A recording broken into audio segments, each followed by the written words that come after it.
Yo, what is up for everyone on the YouTube replay? I hope you're having a great day. I'm finally no longer sick, or I'm a little sick, so I might still have a little lingering cough. But anyway, I got some stocks I want to go over in this video. So some stocks to potentially looking to buy the dip on next week. So yeah, let me give you a quick portfolio update though as people get in here. I'll start with my Robinhood portfolio. 2026 just started, so the year-to-date chart we're up 1.5, but on the past year we're up 14.89%. If you look at the top left, this is called our dividend only portfolio because every stock in here does pay a dividend. But as you can probably tell, most of these are like dividend growth companies, like a Google, a Meta, United Rentals, Constellation Energy. But yeah, these are the kind of stocks I want to own for my age. Companies with low dividend yields right now, but in 5-10 years from now, they will have massive dividends. What price did you get into Google at? Yeah, if you guys got any questions for me, let me know. Here's my total percent change. So we're up 94% on Google. So our average cost is 162, which was literally where it was not that long ago. We didn't exactly time the bottom on them in April, but that's where we bought almost all of our position. Now we're up at that. Now they're our largest position in here, which is great. So yeah, that's our dividend only. We actually just bought a new, or not new, but I just bought more of a stock here in my Roth IRA. I bought a fifth share of ticker symbol HCA. This is my favorite healthcare name that ever exists. I can't believe how good their fundamentals are, and we're up only 1.21% on this company, but I do love this one.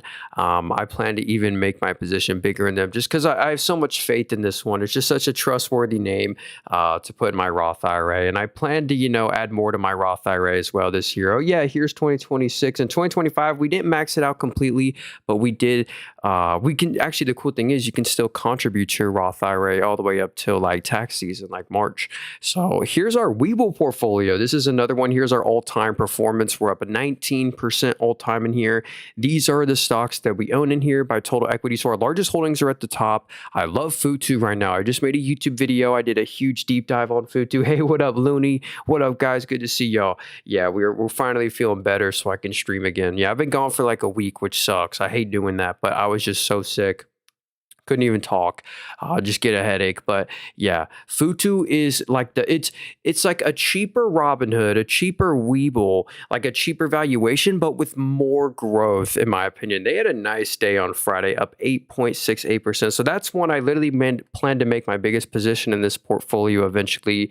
I don't know what I'm gonna do with UiPath. Might sell out of this one. They're kind of like they've really been hurt by AI more than benefited. But a lot of people like this one for an AI play right now. It's like a smaller Snowflake, a smaller Palantir. Palantir is really going toward the rich customers, like the enterprise and the government. But UiPath is like these small businesses they do the AI with.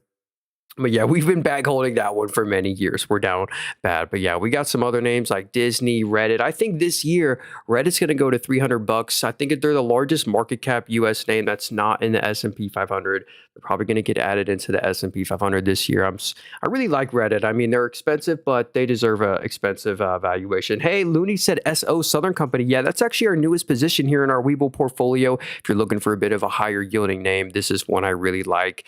It's a regulated utility with a 3.4% dividend. That's a great yield. If you look at the very middle there, you get a 3.4% yield. Even if you buy the stock right now, and we just bought this one, we're only up 2.7, but this is going to be one of my favorite dividend paying names. They're the third largest regulated utility in the US.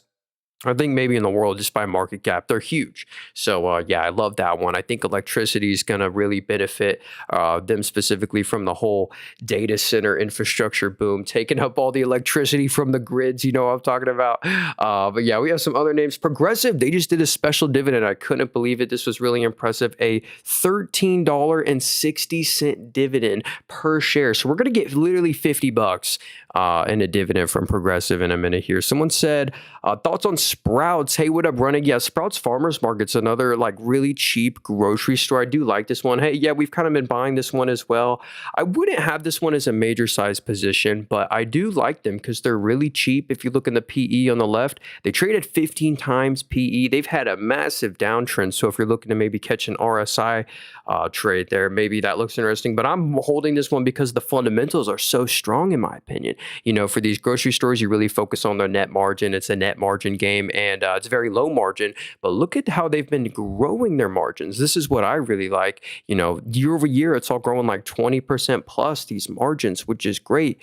Which is like they have double the margin of Costco, actually more than they're like 8% net margin. So I really like this one, and they don't pay a dividend, and that's what I like because most grocery stores do pay a dividend, kind of has a high payout ratio. But this one right here decides to return all the money to the shareholders via buybacks. Like if you look at the bottom, they're always buying back a couple percent of the company every year. Like if we just go to 2020, there were 118 million shares.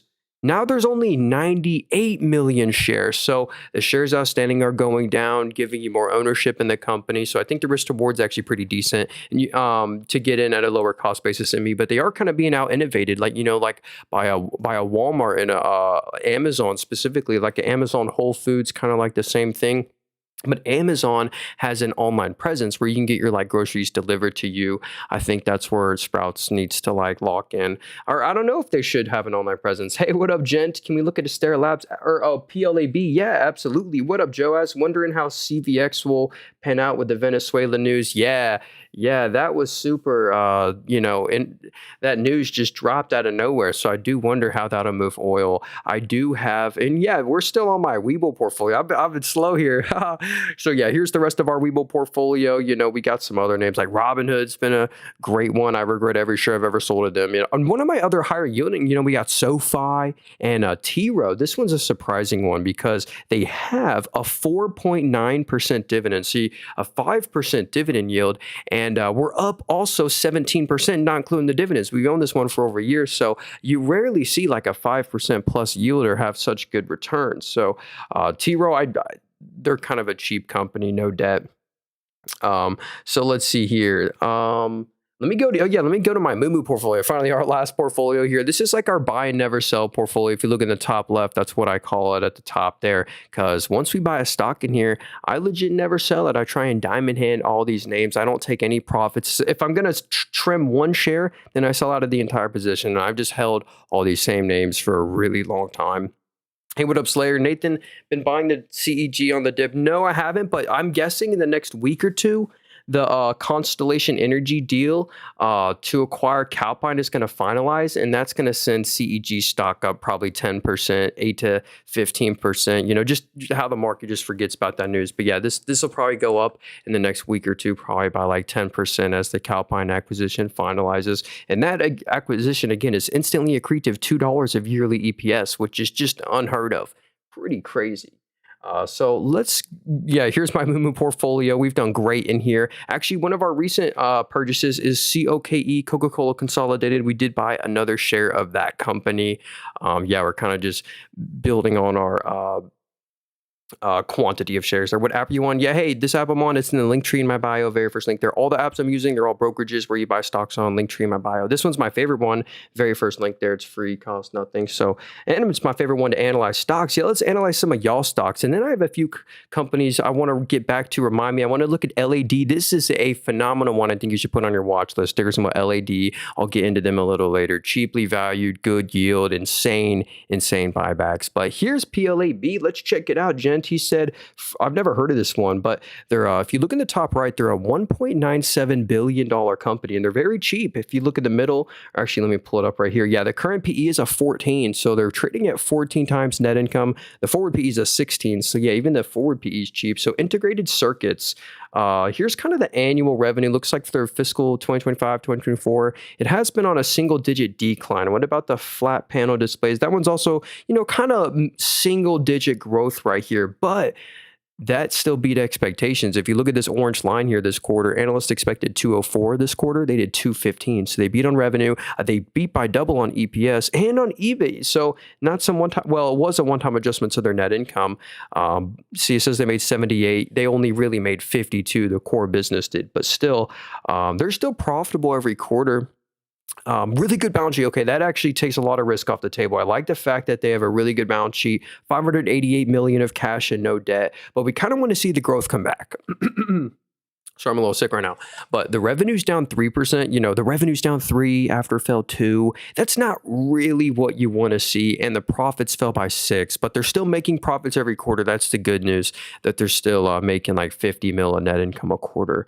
But looks like the sales are slowly going down, but it is beating expectations. That's the thing. And they have no debt. So most of the revenue comes from outside the US, like Taiwan, China, South Korea. So interesting one. They make integrated circuits. There was some sort of good news right here. Yeah, they must have beat expectation and gapped up. So yeah, they're actually a cheaply valued company, but I can see why they're also cheap because of that slowing growth. So how CXV?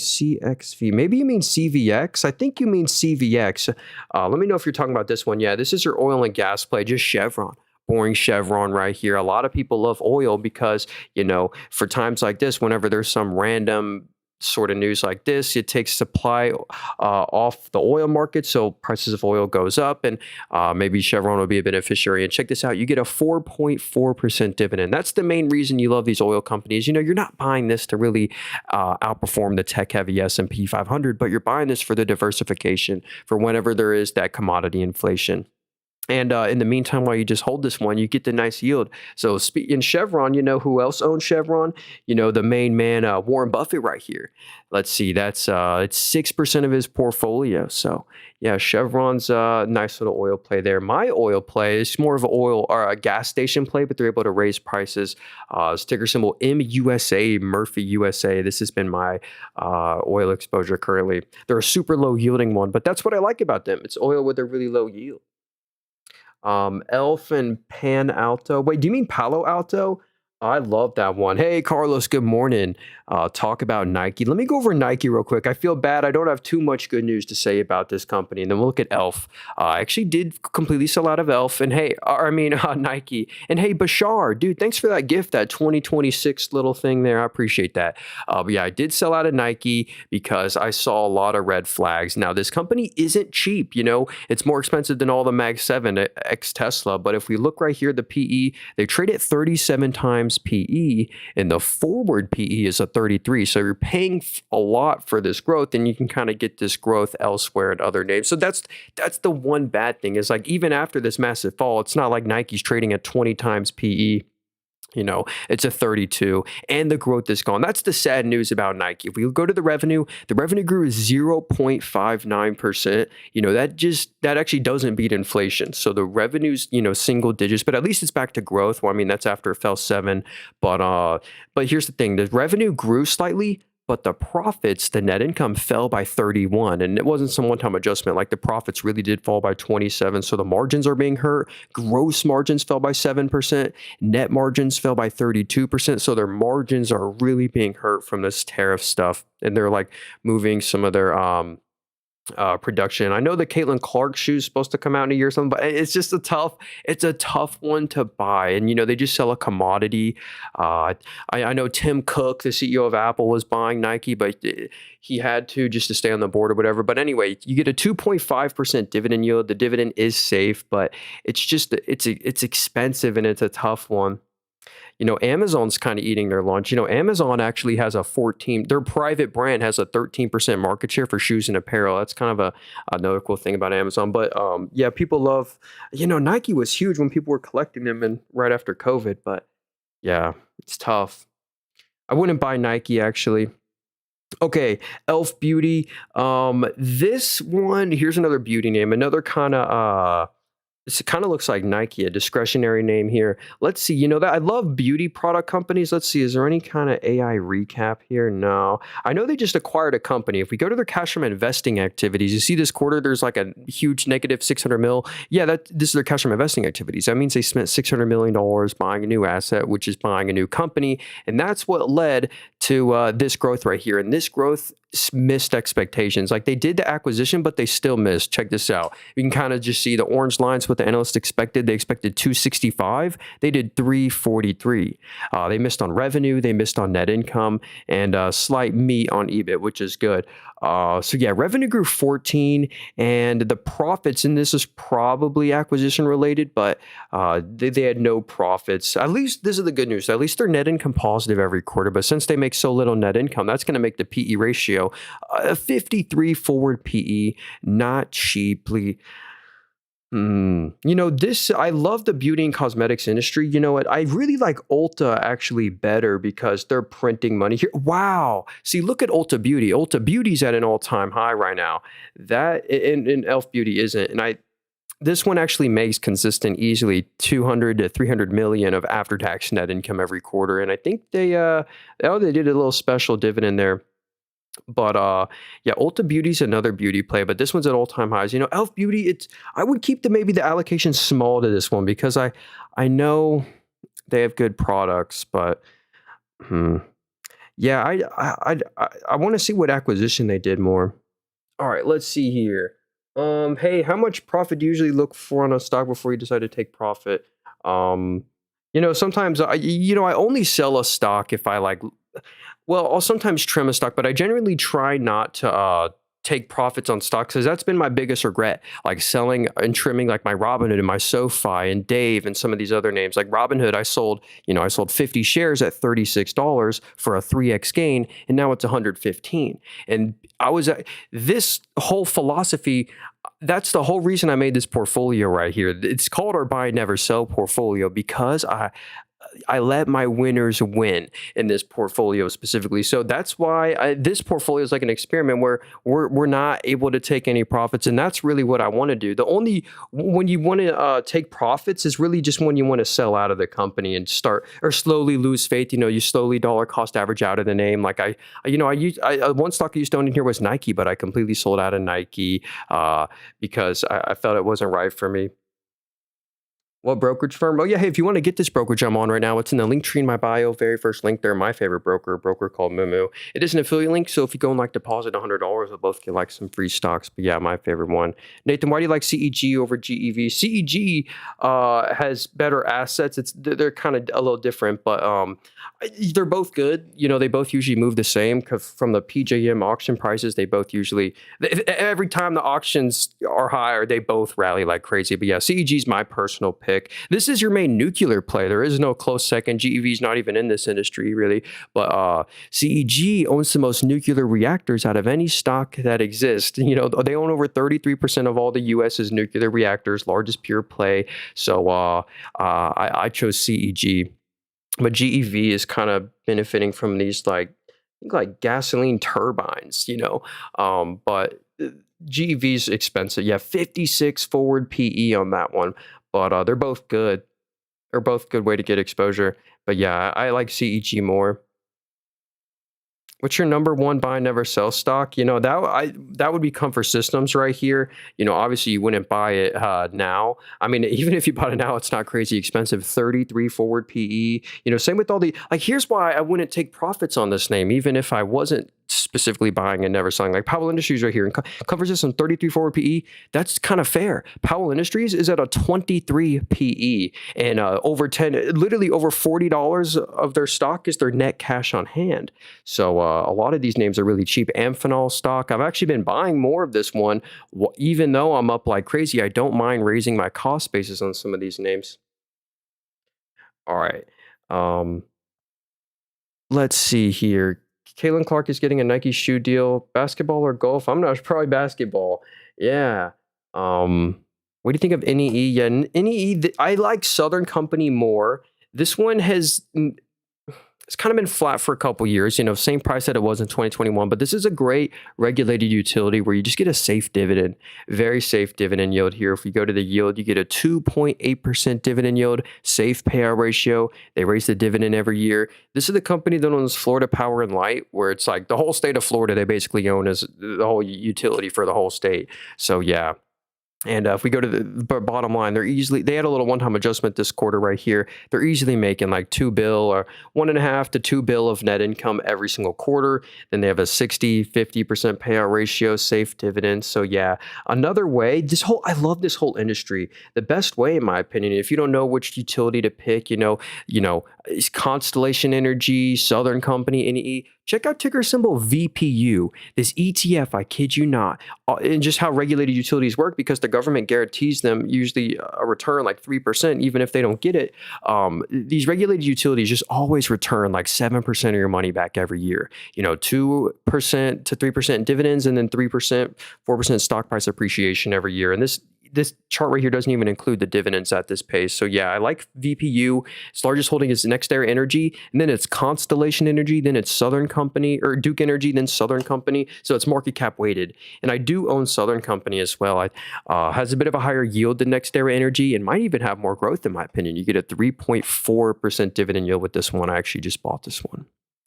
Sorry, I'm a little behind on the chat here. I do apologize if I'm missing some of your stocks. I'll try and get to all of them. We're going to be live for another 2 hours easily. So hope you are enjoying. Yeah, if you want to hit the follow button, we stream every day. I sell literally nothing. I have no course book. I sell nothing. Only way to support me if you wanted to is subscribe to my YouTube channel. It's called Nathan Robert. It's also in the link tree in my bio. You can just type into YouTube Nathan Robert. I'm also streaming on there. But anyway, let's check out Palantir right here. REITs, what do you like? Ooh, I like Iron Mountain. Actually, we'll look at some REITs after this too.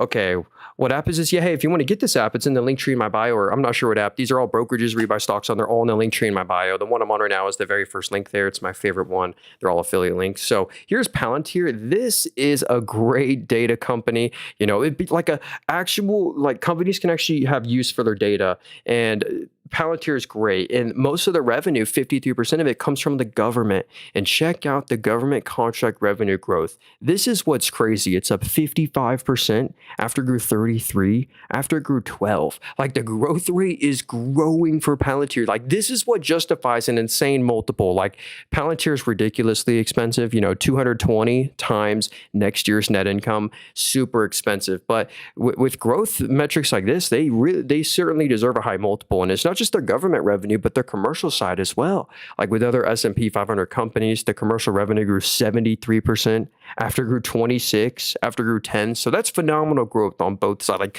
73% year over year is insane. Beating on expectations, that's the orange line. Analysts expected 500 mil, they did 600 mil, and that's their earnings before interest. That's crazy. They have a fortress balance sheet, literally no debt whatsoever.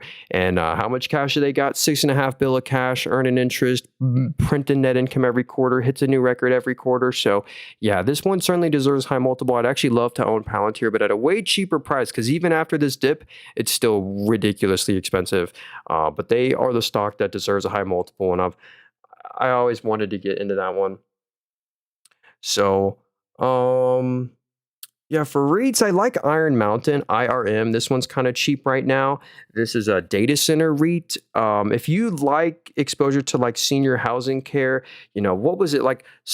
Oh my goodness. I'm going to mess it up. It's like every 7 seconds, like one person turns 64 in the US, or I really don't remember it. But anyway, the senior housing companies are doing phenomenal, like a Welltower, a Care Trust REIT. This one's I really like as well. You get a 3.57% dividend with CTRE, and check out the growth. Their revenue grew 71% year over year with a super under leveraged balance sheet. This is you rarely see REITs with this sort of under leverage. It's phenomenal for Care Trust. So actually, I do like CTRE. You get that 3.5% yield. Iron Mountain's another growthy one. It's actually the only REIT I own. Only REIT I own is a little bit of Iron Mountain right now. I like the self-storage space, like a EXR and extra space storage. That's a good one. So yeah. Okay, let's see here. I'm a new Palantir owner. I got to share for Christmas. Hey, nice. Looney and A Plasma. What's up, man? I hope y'all are having a great day. Is Microsoft a buy? I think of DCAC. Let's do Microsoft. And I see like Bloom Energy. Hey, yeah, if you got a stock you can look at, give me the ticker symbol for the stock. And hey, don't spam there. Hold on here. Yeah, we'll try and get to MicroStrategy. Okay, that's kind of like a pseudo Bitcoin play. We'll check them out. So here's Microsoft, a phenomenal stock to buy now and just never sell. You just slowly dollar cost average into this one. Microsoft trades at a 28 forward PE, for Microsoft, actually Google, I think, is worth slightly more than them now. Let me actually go check that out right here. Yeah, look at the market caps in the very top right of the stock.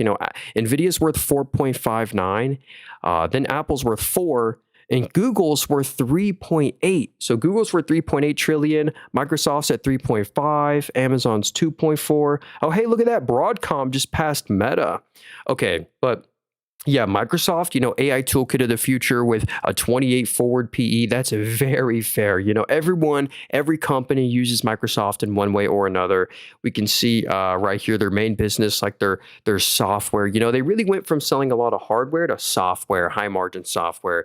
So their productivity in business, think like Office 365, OneDrive, all that. This is over 120 billion of annual revenue for them. It's insane. It just continues to grow even after last year's boom. So yeah, that does 120 bill a year. Then they have their huge cloud business, kind of like AWS. Their intelligent cloud is also huge. It does over 100 billion of annual revenue as well, and that's high margin. So if we just go to their net margins, 35% net margin, we see their revenue continues to grow double digits. Revenue's up 18%. Net income grew, actually it grew 24, but they had a little adjustment. But anyway, they still print easily 25 plus billion of after-tax net income of quarter. Like this was 27 billion after they paid like 8 bill of taxes. Like they really print net income. And, that's how they're able to invest in like OpenAI and just invest in the future.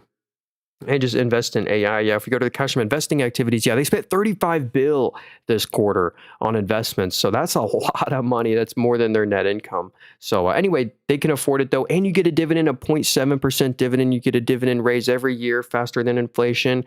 Microsoft's a phenomenal never sell at a good valuation, a 28 forward PE. If you just buy the stock right now, you'll just be happy to own it. Like you'll get S&P 500 returns. Like you should literally just get, even if you buy it now, 8% plus of your money back every year from just now on. What platform you use to trade mainly? Yeah, hey, this one right here, if you're looking for a brokerage to buy stocks on, this is my favorite one. It's an affiliate link, full disclosure, but yeah, it's in the link tree in my bio, very first link here for this app. It's a broker called Moomoo. And if you go and deposit like $100, you'll both get like some free stocks. But yeah, let's do MicroStrategy. So here's the price of MicroStrategy next to Bitcoin. Usually MicroStrategy is like a higher beta Bitcoin. And whenever Bitcoin goes up, MicroStrategy goes up more, but whenever Bitcoin goes down, and you'll really notice this recently, MicroStrategy falls a lot faster than actual Bitcoin. So let's see. Here's what this company does. If we go right here to the cash from financing activities, and it's loading here, but if this number is positive, and it's going to be, this means they either issued debt or diluted you by issuing shares. And check this out. 2024 Q4 right here was 18 billion. This was unbelievable when I watched it like a year ago. They diluted you by $18 billion, but they bought 18 billion worth of Bitcoin. Notice how their assets went from 8.3 billion to 73 billion year over year. How did their assets grow so much? How they get so much Bitcoin? Just by issuing shares. And basically they issue shares, they raise cash with it, just buy Bitcoin with it. And the Ponzi work, they buy that Bitcoin, then the Bitcoin's up like 20, 30%, just compounds value. But it's a tough one. I'd probably in the long run, I'd rather just own Bitcoin, Yeah, it's basically just a higher beta Bitcoin. This is like a swing trade kind of asset thing. So yeah, I wish I could give you more kind of news on that. That probably wasn't the most useful answer there. I wonder, Bitcoin holdings increased to 640,000 Bitcoin with a 26% yield year to date. Unrealized gains in net income. So anyway, yeah, that basically pseudo Bitcoin play. I wonder what their value of the Bitcoin is versus their market cap. That'd be interesting. I'd keep the money in them, not too much. Hey, what up, GT190? Yeah, I really do like Microsoft. Plasma said, can we look at DT? What's this one?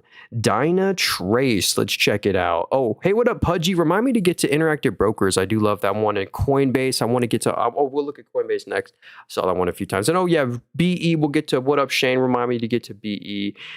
So here's Dynatrace. It's a $12 billion company. They're a bit expensive. Their current PE is a 25, but the forward PE is a 48, which implies their net income is supposed to fall.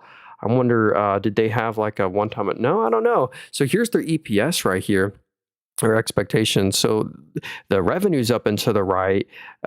So let me go to bottom line. So yeah, they're making a lot of money every quarter. Okay, so Q3 right here, when they made 360 million, yeah, they didn't actually. They only made 47 million. So that probably bumped up. Yeah, gave them $1.19 of EPS they didn't actually make. But this still, this kind of company probably deserves, like, well, it's probably a slight bit expensive, but they deserve a high multiple because the revenue's growing and the margins are growing even faster. So revenue's up 18, almost to 500 mil, and it's going to be at 500 mil. The net income grew by 30. They deleveraged their balance sheet a bit. Are they investing in anything? No.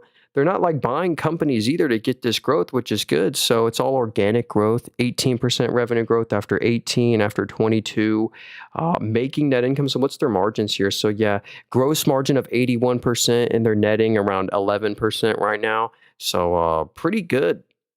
Yeah, the EBIT's supposed to grow 35%. So actually everything here is actually headed in the right direction. I have no complaints here. 60% of the revenue comes from the US. What does this company do? Advancing observability for digital business. Maybe we can check out their website. Oh my goodness, no cookies for you. So some sort of maybe AI platform here. Interesting there. There you go. Probably a little expensive, but they have good numbers. Let's do Coinbase real quick. Coinbase, my bad. I meant to get to that one. So Kathy Wood, Kathy Wood owns some Coinbase. It's 3.8% of her portfolio. Coinbase also kind of moves with Bitcoin. It's not perfect, but as you can see, it really like rhymes together. Coinbase versus Bitcoin. And one thing I do like about Coinbase is I think they just added in, prediction markets. So here's some news. Coinbase predicts ETF, stablecoins, and tokenization to drive crypto adoption in 2026. Coinbase CEO unveils 2026 roadmap. The USDC stablecoin. But anyway, let's go look at their numbers right here. This is a really cool metric. Coinbase has 9.3 million monthly transacting users. So not just monthly active users, but monthly transacting users, 9.3 million. Exact same time last year was 7.8 million. So that's a good growth there. They're making good money every quarter. Net income positive every quarter. Last quarter, they didn't actually make any money. So then what was the forward PE on this company? So a 37 forward PE. The current PE is a 20 because of that one-time adjustment, but the 37 forward PE. One thing I do like about Coinbase is they added in prediction markets to their app. I don't have their app, so I don't know if it's actually there yet, but that should drive a lot of revenue. That's why I'm really bullish on the brokerages like a Webull, a Robinhood stock. So Coinbase is almost like a pure crypto transaction app, but Robinhood I really like as well as for the same industry. Robinhood makes bank on these crypto transaction fees. Same with prediction markets. Same with Futu. Same with SoFi. So I love this whole industry. I own SoFi, Robinhood, Futu, Webull. Coinbase is one I do. I don't own this one though. I like them more than dislike them, but I'll probably keep the allocation of this one small just because it does move so much with Bitcoin. But I think it's going to decouple from Bitcoin if they really can make a lot of money from the prediction market stuff. And I think Coinbase is also getting back into stock trading. Yeah, I remember that Coinbase is getting back into you can buy stocks. Like you could have originally done that a long time ago, then they removed that, and now they're bringing it back. So, yeah. Okay.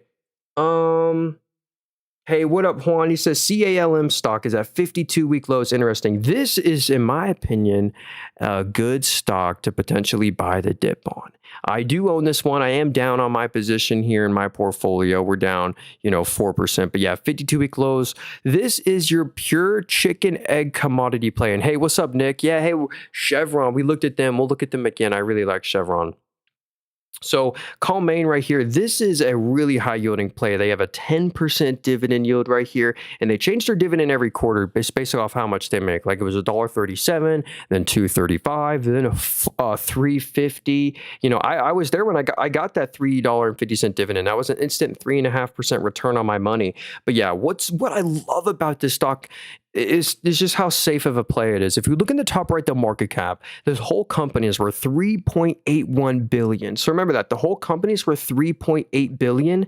They literally have 1.25 billion of cash on hand with no debt whatsoever. So literally 25% plus of their market cap is their cash on hand. And here's their net income. So you're basically, you can almost remove 1.25 billion from the 3.8 billion dollar market cap to do an X cash, multiple, and you're left with a company that's making a couple hundred mil of net income every quarter, and that's real, not some one-time adjustment. We all know how chicken egg prices were really hot like a couple months to a year ago, so they've really benefited from that. This is the best chicken egg commodity play. It's a commodity play though, so you don't want to have this as like a really meaningful size position because it is a commodity, but that's why I think it adds a huge safety net whenever they have no debt.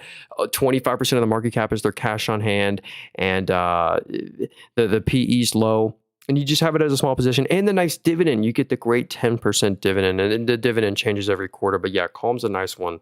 Okay, Bloom Energy, this one right here.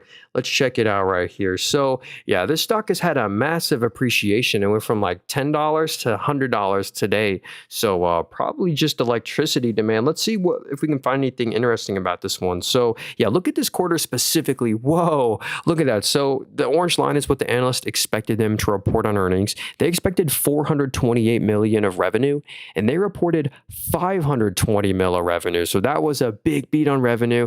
They did miss on their net income, but they had a slight beat on their EBIT. So they're basically finally like profitable. Yeah, they've been losing money, but next quarter they're supposed to make 65 mil. So looks like this company's finally getting net income positive. So the revenue grew 57%. That was a massive beat. Analysts did not expect that. They deleveraged their balance sheet as well. The liabilities were 82% of their assets. Now it's only 74. Yeah, they really are narrowing their losses. These year-over-year comps on their profits look great. So yeah, they're probably really expensive though because they're just not getting EPS positive. Yeah, the forward PE is a 290, so it's probably tough to buy this one at their current price. But you really just want to hold this one on for the next year as they finally like make some real money. Yeah, interesting name there. Um. What happened to symbol to symbol ET dot? I went all in, but nowhere but down. Wait, are you talking about energy transfer? If you are, do beware. We're not going to cover this one, or because I don't want people to accidentally buy this. This is actually an MLP, not a stock. So, or MLP. So you're actually buying units. So you're not actually a shareholder. You're actually a partner in the company because it's an MLP, a master limited partnership. And because you're a partner in the company, they send you a K1 tax form. So if you're okay with that K1 tax form, this is an interesting one. They own a bunch of oil and gas pipelines. And because they're an MLP, the way they're taxed, you get a crazy yield, a 7.8% dividend. You're basically buying this to maximize your income. I don't know if that's the one you're talking about, though, but there you go. There was energy transfer. I accidentally bought an MLP my first year investing, and it gave me a K1 tax form. I'm like, what is this? It cost me like $200 with an accountant. So, do you like MU? Hey, what up, Ethan Franco? So MU is a great memory play. Wow, they grew 10% on Friday. This is one I've been telling people. If you're a shareholder of this one and you're up a bunch, don't trim, don't sell, because this one's just going to continue to climb and climb higher because they're so cheap. If we look at the forward PE, it's an 8.3. I mean, yeah, you won't believe the expectations. Memory prices are insane, and it's tanking Nintendo. Look at this. The EPS was $4.60 this quarter. Next quarter, it's supposed to be $8.25, and then $9.36. That is what I won't believe. Like already, the net income this quarter was $5.2 billion. They're expected to make basically $10 billion in the next 2 quarters. The net income growth expected is just triple digits. It's insane, and that's why even the forward PE of an 8.26, like an 8.26 forward PE is cheap. So yeah, that's what's cool about Micron. It's a memory play. I wonder if, actually, let me pull up Nintendo chart. I had them earlier over here. Nintendo, yeah, check this out right here. And that's what's crushing Nintendo right now. These memory prices, I kid you not. And Nintendo's an interesting one. They're a Japanese stock. But what's the multiple? An 8 times forward PE on Nintendo. That's interesting. Yeah, Micron, you get a nice yield too. That's your memory play. I wouldn't even try. If I was a shareholder, I wouldn't even completely sell out of it. Hey, what up, Brian Paul? Shout out to the member, Brian. No way. Are you holding Webull? Oh, yes, I am holding Webull, actually. If we head over here to my Roth IRA, I do own 56 shares of Webull. I do love the brokerage industry. Um, so, all right. Hey Nathan, I'm currently invested with Interactive Brokerage. Any benefits with Moomoo? Yeah, hey Lee, this is my favorite brokerage right here. I mean, you can still buy and sell any stocks you could on there, but this one just has a lot of useful tools. Like there's so much cool stuff on here, like the Nancy Pelosi, Warren Buffett Super Investor Tracker. The way we analyze stocks. So yeah, this is my favorite brokerage. If you want to get it, it's in the link tree in my bio, very first link there. And also there is a benefit, like it's an affiliate link. So if you go and like deposit $100, we'll both get like some free stocks. I think like $20 of Nvidia or something. I don't know. So Arch Aviation will be pushes the hybrid alternative. I'd love to agree, but that can be true, but the stock is still uninvestable in my opinion. It's super hard to hold this stock, and just looking at their numbers, you just can't trust this name in my opinion. If we look in the top right, it's a $6 billion company, and hey, then we'll look at VST after this. Thank you, Brian. So yeah, Archer Aviation right here, if we look at their revenue right here, it says no data because this is still a startup. They've never sold anything. They've never sold a product or a service. So that's why the revenue says no data. And if we go to their net income, they're burning a lot of money. They lost 430 mil this quarter. They're losing a couple hundred mil every single quarter. And if we look at their balance sheet, they lost 400 million just this quarter. How did their assets not go down by that much? It's actually because they're diluting the life out of you. It's so sad. And I think this company's probably just going to spiral to zero, unfortunately. But just from a numbers point of view. But yeah, here's what the dilution does. If we go to the total common shares outstanding, or even worse, the diluted weighted average shares, which includes stock options, you've been diluted 66% after you got diluted 43%. After you got diluted 21%. So look at the total common shares outstanding. Just in 2023, there were 305 million shares. Now there's 660. You've been diluted by more than double. It's so sad. But that's how they keep the business afloat. That's how they can afford to lose hundreds of millions in net income a quarter and not have any sales just from. So basically, they're using the stock market to bail them out.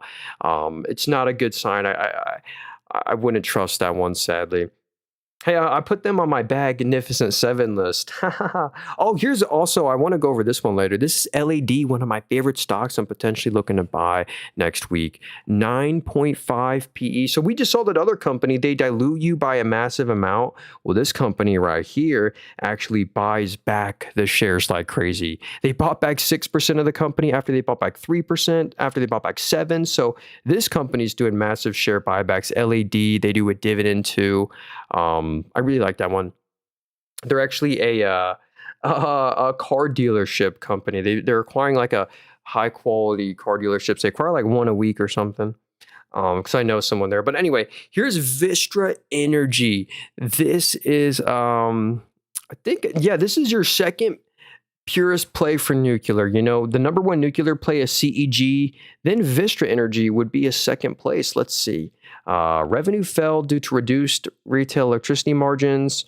Let's see. Company completed a $1.9 billion acquisition of 7 natural gas plants, authorized a $1 billion share purchase program. Nice. So yeah, half the revenue comes from retail, Texas, East, West Coast. But yeah, if we go to the revenue right here, it seems like the revenue fell 20% year over year. That's no big deal. What's the forward PE on this company? A 16. That's actually very fair.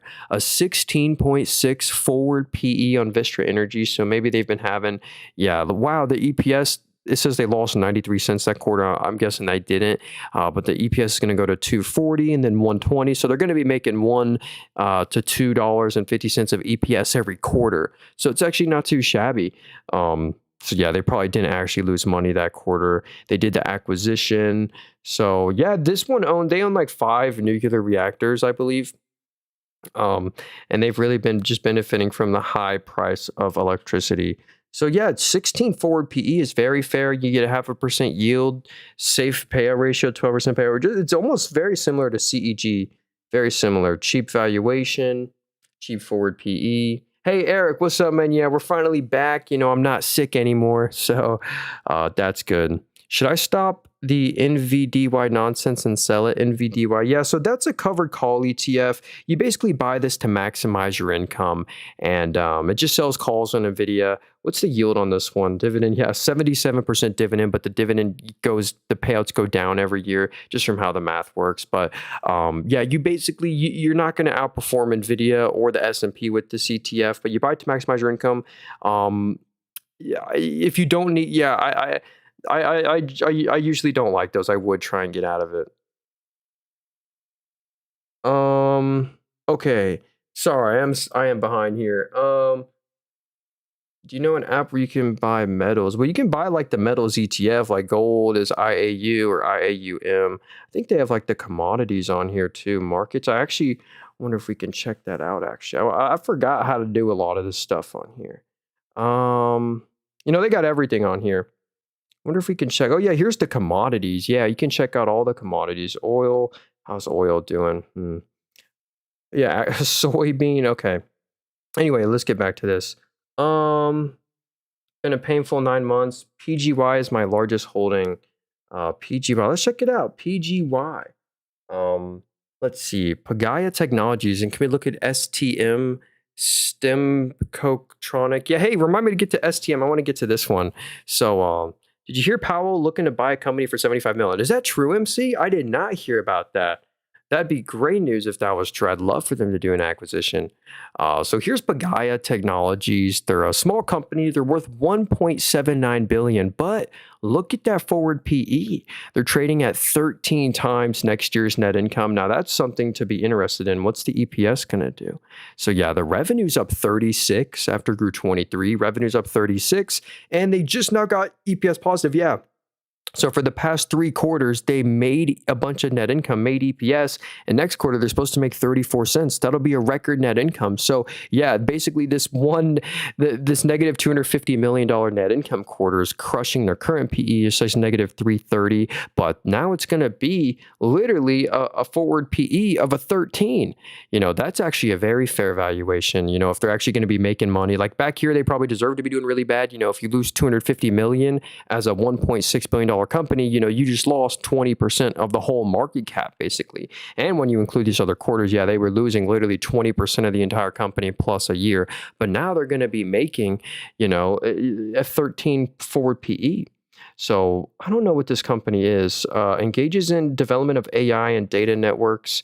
So I guess here's their industry. Approve more loans, retain more customers. Oh yeah, some kind of fintech AI helping out, like it's a network of 31 lending partners.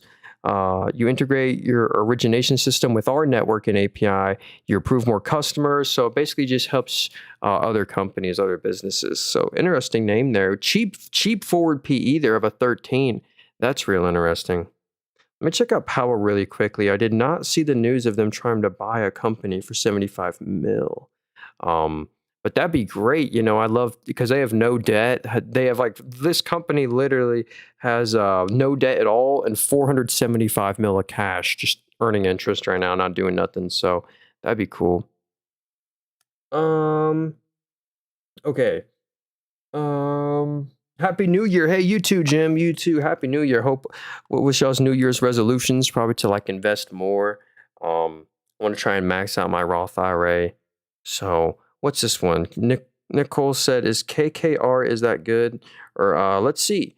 KKR and Co. I forget this company, let's see what they do. They're a big company. Wow, $114 billion market cap, and they're a cheap valuation. Check this out. So the current valuation is a 54, but the forward PE is a 16. So that's very fair, a 16 forward PE. So they're in a nice industry, asset management. So they just manage your assets for you, and they take a 0.25 or whatever certain fee. They're also in insurance, so they collect a bunch of net premiums, capital allocation, policy fees. So let's check out their bottom line here. So yeah, it's choppy just because of how insurance always is, but that's why you look at the forward PE. This is great. They're easily making $1 to almost $2 billion of after-tax net income a quarter. This is great, their bottom line right here.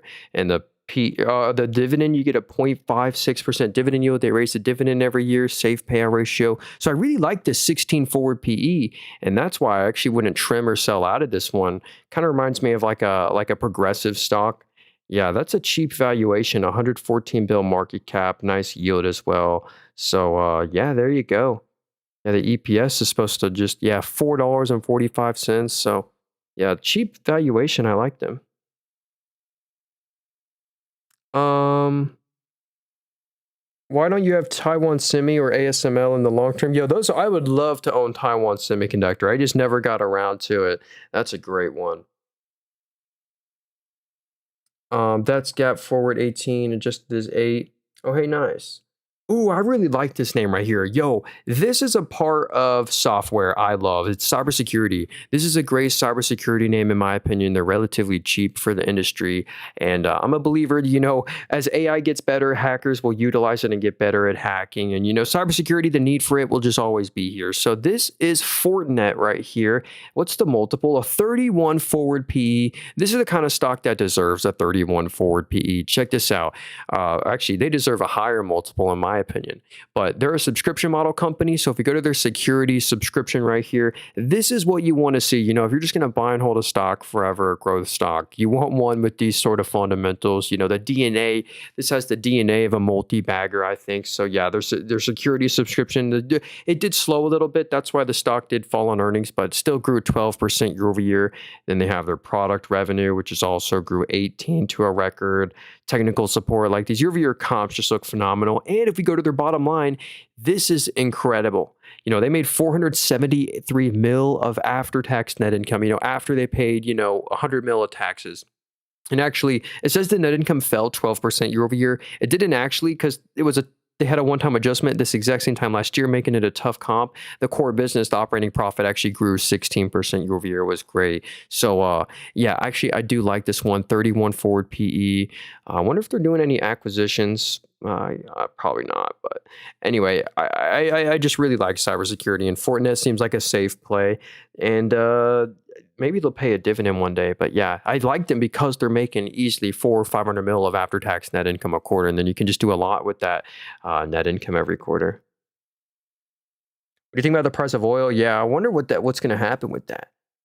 That's definitely going to be interesting. OC, I think it was actually slightly down. I thought oil would be up on this news. I think we checked it a minute ago. But yeah, by the way, we're going to be streaming at 8 p.m. tonight. So if you wanted the follow button, will be live. That's basically in exactly 7 hours and 30 minutes. We're going to do another 2-3 hour long stream tonight. But yeah, here's an interest rate sensitive play. They've really been falling because, just like all the home builders, but this isn't a home builder. They own like Pink Panther Insulation. They have like these residential roofing and insulation products like roofing shingles. So roofing, insulation, doors. How's their insulation doing? So yeah, that's down 6.6% year over year, but that's just because there's a weak housing market right now. But yeah, the revenue actually declined year over year. So the revenue fell 2.68%. So revenue's down 2.6. They made 455 million. It's just they lost 500 mil of net income. They didn't actually. So I wonder what happened there. But yeah, the forward PE is an 11.3. That's actually very cheap. That's very cheap. 11.3 forward PE. And honestly, the risk reward is looking great on Owens Corning currently at their current price. And you get a nice yield. Yeah, 2.34% dividend yield. They raise it every year. Safe payout ratio. They also do mega share buybacks. But it's an interest rate sensitive one. And you want to see what really happens with this market because, yeah, the roofing sales are slowing. Insulation is down 6%, and the doors revenue is down 4%. So yeah. Anyway, Owens Corning, I own Carlisle. It's another insulation and roofing play. It's almost like they're basically the same company, or not same company, but big competitor. Two very similar companies. I own Carlisle Group. That's the one I've been buying a dip on. But yeah, Owens Corning. Actually, risk reward's really good. That 11 forward PE is really good. So let's see. Let's put a limit for 20 shares. Oh, of the PGY. Hey, nice there. Joe Schmo, what up, dude? He says APOBX. What is this one? APO Apollo Management Group. Blackstone, KKR for private equity. So here's Apollo Global Management. They're an $85 billion company. Hey, someone says, did you see the chart for Celsius? Hey, well, look at Celsius. Yeah, hey, don't worry. We'll try and get to all these stocks here. But yeah, 20 forward PE on this company. That's very cheap. They're retirement services. So yeah, probably. Uh-oh. See, TikTok making me fill out a captcha. All right, we're back. Sorry. TikTok made me fill out a captcha. So if it went blank there, sorry. Back to what we were talking about. Yeah, retirement services.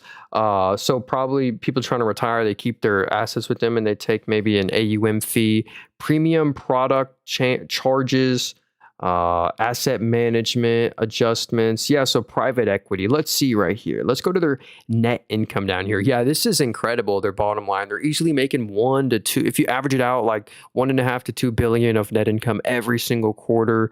The revenue grew 26 to 9.8 billion. Has it ever been higher than that? Yeah, or there was an 11 billion. So great quarter here, great bottom line. What's their net margin? So yeah, they're netting like 15 to 30% net margin. The EBIT's just like the earnings before interest and taxes up and to the right. It's going to go from 550 to 700 mil. Revenue's just up and to the right. They've been beating on expectations. So I can see why this one has done so well. And I think it pays a dividend too. Yeah, 1.33% dividend yield. Very safe payout ratio. The dividend kind of does it change every quarter? No. Anyway. Looks like the annual payouts have gone down since 2020, but still the stock has been up and to the right. You got to be a very happy shareholder here if you own APO. So let me pull up Celsius real quick. I do like Celsius stock actually. So can you look at PENG? Yeah, hey, we'll look at PENG. Hey, what up, YouTube agent? What's up? So we'll check that one out too. So here's Celsius Holdings. They have just went through a huge transition because Pepsi is one of the largest shareholders now. I don't think it's loaded in yet. I'll look at Alani. Alani owns 8.7% of all the shares because Celsius just acquired Alani.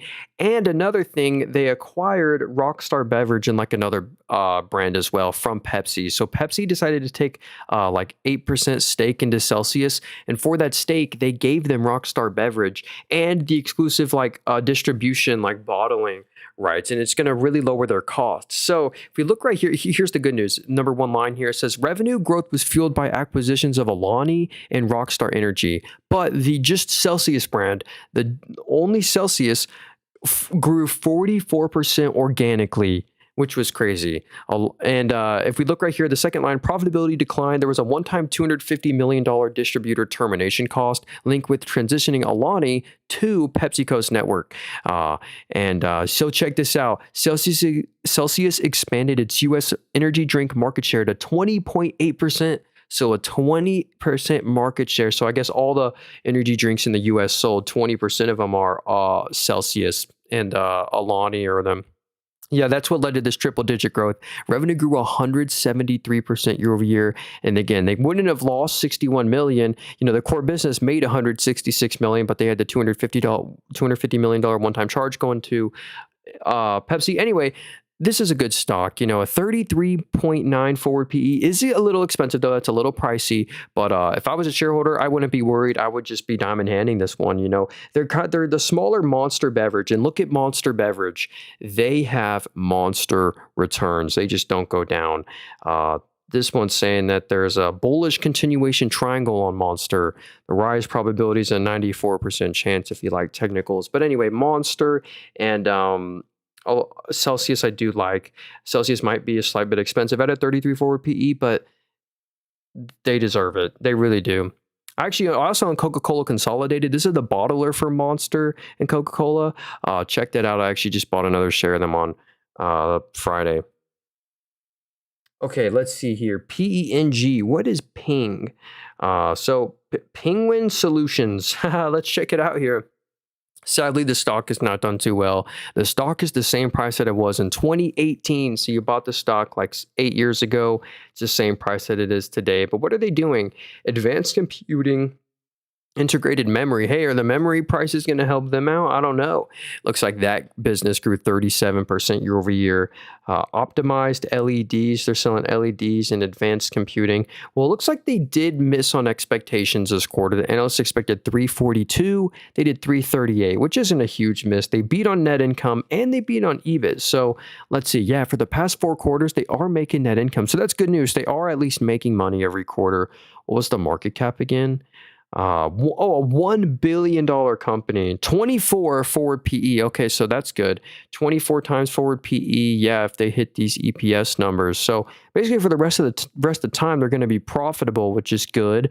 Um, Assuming the analysts are right, the revenues getting back to comparing from this hole is starting to get better. So. Um, I don't know. I don't know if this company has anything proprietary. 60% of the revenue is US, then China. So advanced computing, I guess maybe it's like a smaller memory play. I'm not sure the angle here, but 25 forward PE is probably fair for a stock like this that's like slightly missing on expectations. I don't know. I wish I could give you better thoughts on them. Maybe we can check out their website real quick. Penguinsolutions.com. So here's their website. 89,000 GPUs deployed and managed. Um, so something about managing, I don't really know. I wish I could give you more thoughts on them. Interesting one. 24 forward PE, slightly missing on expectations, but maybe the memory play. I don't know.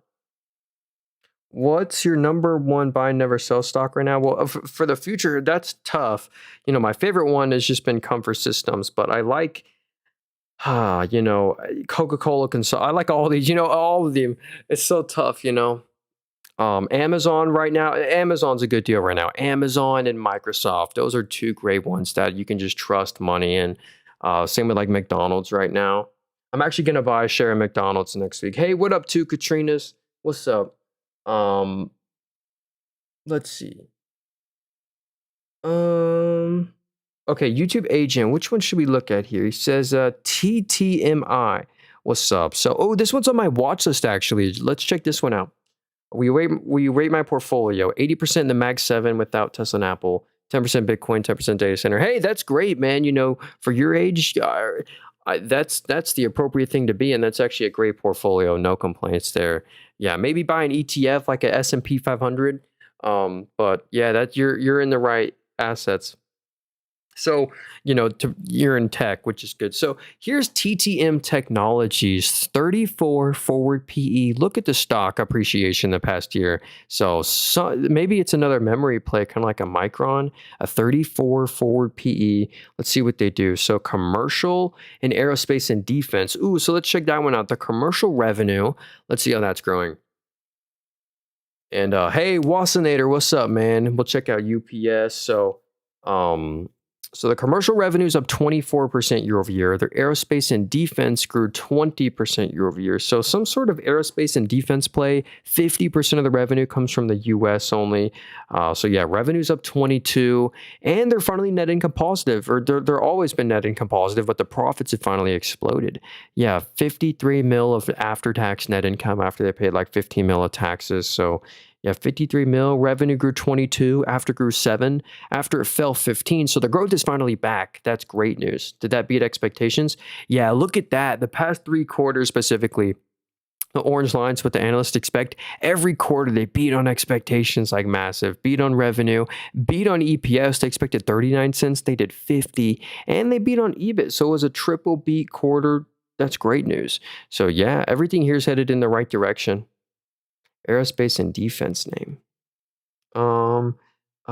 Printed circuit boards and backplane assemblies. Huh. TTM. That's interesting there. Niche industry. What is it going to show their actual products? Oh, well, you know what? Don't care. They got 16,400 employees. Okay. The penguins make good pets. I don't know. Oh, which one should we do here? Okay. Oh, Mr. Phil says, check out ALRT. ALRT. It's a UK Palantir. I checked out ALRT. Yeah, I can't find that one. If you said it's a UK company. If you give me the name of the stock, I can probably find that one. I couldn't find their ticker symbol. I did try. Wassinator said UPS is doing better. UPS is doing pretty decent right now. Yeah, look at that since earnings, because they were able to basically push these tariff prices onto consumers, and they're making a lot of money from that, beating expectations. So let's see here. It's still a tough one because they can't afford their dividend yet. They're close. Like, check out the past 3 quarters here. This is their after-tax net income. What you really want to look at. They made 1.31 billion this quarter, 1.28, 1.19. Let's just say they made 1.31 billion this quarter. And here's the thing, they pay a dividend every quarter. The dividend cost at the very top here, exactly, we can see the numbers for ourselves, 1.35 billion of net income a quarter. So they need to at least be making 1.35 billion a quarter just to afford the dividend. For the past 3 quarters, they have not been able to afford the dividend. So like the sales, the revenue, the lifeblood of the company, the revenue's down 3.7, net income's down by 15, so their margins are going down. But they did beat expectations. They beat on revenue. They beat on EPS. The analysts are only expecting 128. They did 150. Next quarter is supposed to be really good. They can easily afford the dividend. Next quarter is going to go to 215, but then this is going to go lower than the previous year again. So it's a tough one because there's like no growth here. They're kind of being out innovated by like an Amazon.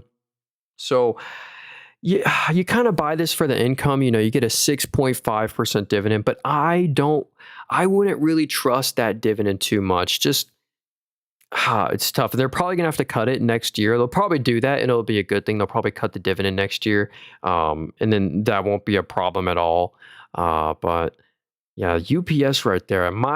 If you just like that industry, another way to get exposure to that industry, which might be a little better of a play, is just Amazon, because Amazon's a big competitor for UPS. Okay, how about Oracle? Since they're invested in TikTok for USA, let's check it out, Newmar. We'll still check it out. I know they got a lot of debt, but that's okay. Yeah, so they actually own 15% of TikTok US. They don't own any more than that. It's 15%. Let's see. Oracle faces challenges amid AI spending and execution risk. Company increased its fiscal capital spending by 15 planned by 15 billion to 50 billion, despite a 523 billion backlog and partnerships. So yeah, they have a huge backlog of orders. Basically, like 300 billion of it, I think, is from OpenAI. But yeah, if we look at their current PE, it's a 36. And the forward PE is a 36. So they're not expected to grow their net income at all the next year. But yeah, this is like your pure cloud play.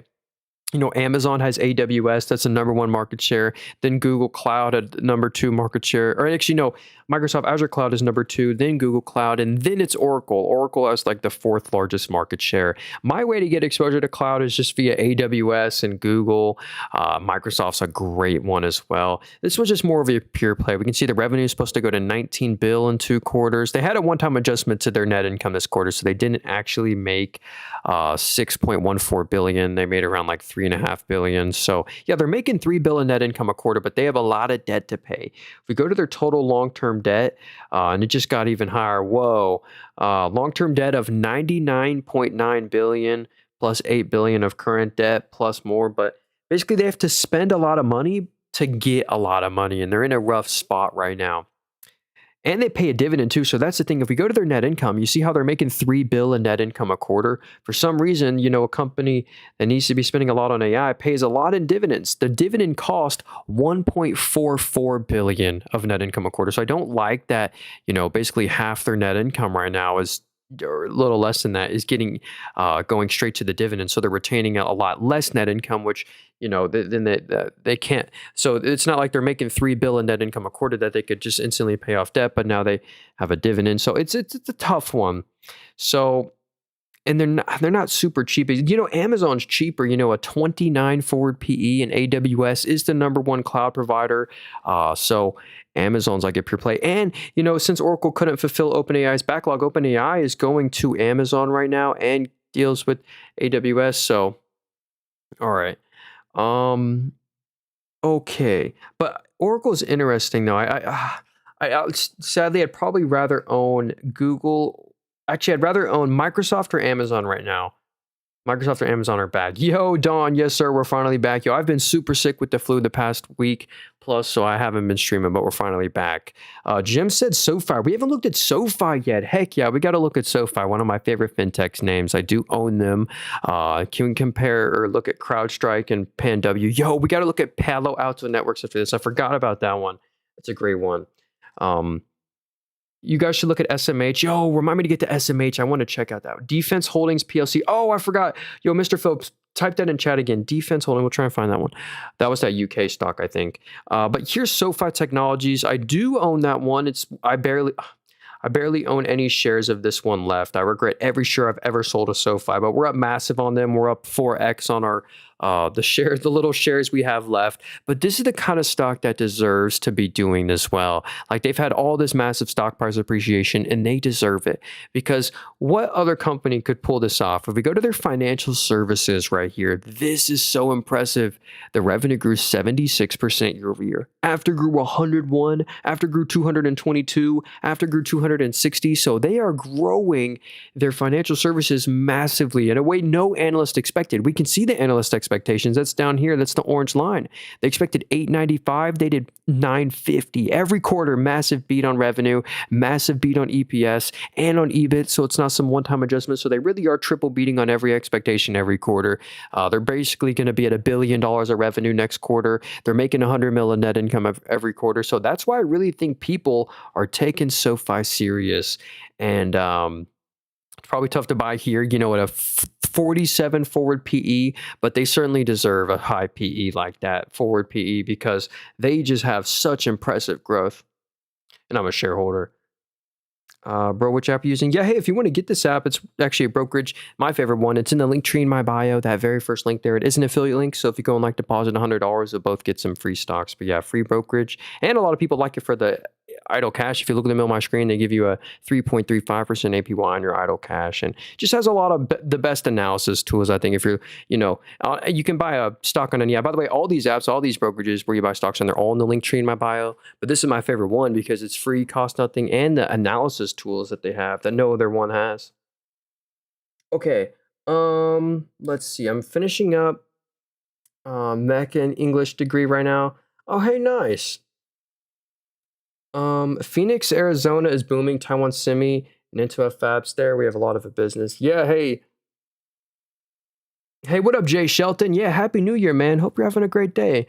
Jay, hope good to see you. Let me pull up Palo Alto Networks. You know who also owns Palo Alto Networks? I've been wanting to get to this one. Is Nancy Pelosi, the legend herself who just has incredible performance somehow. Well, she just has good holdings. If you just copy this portfolio, you do great as well. It's just Apple, Amazon, Google, Salesforce, Microsoft, Netflix, CrowdStrike, and Palo Alto Networks. This is one of my favorite cybersecurity plays, probably my second or my first favorite. CrowdStrike and Palo Alto Networks are the two best out there.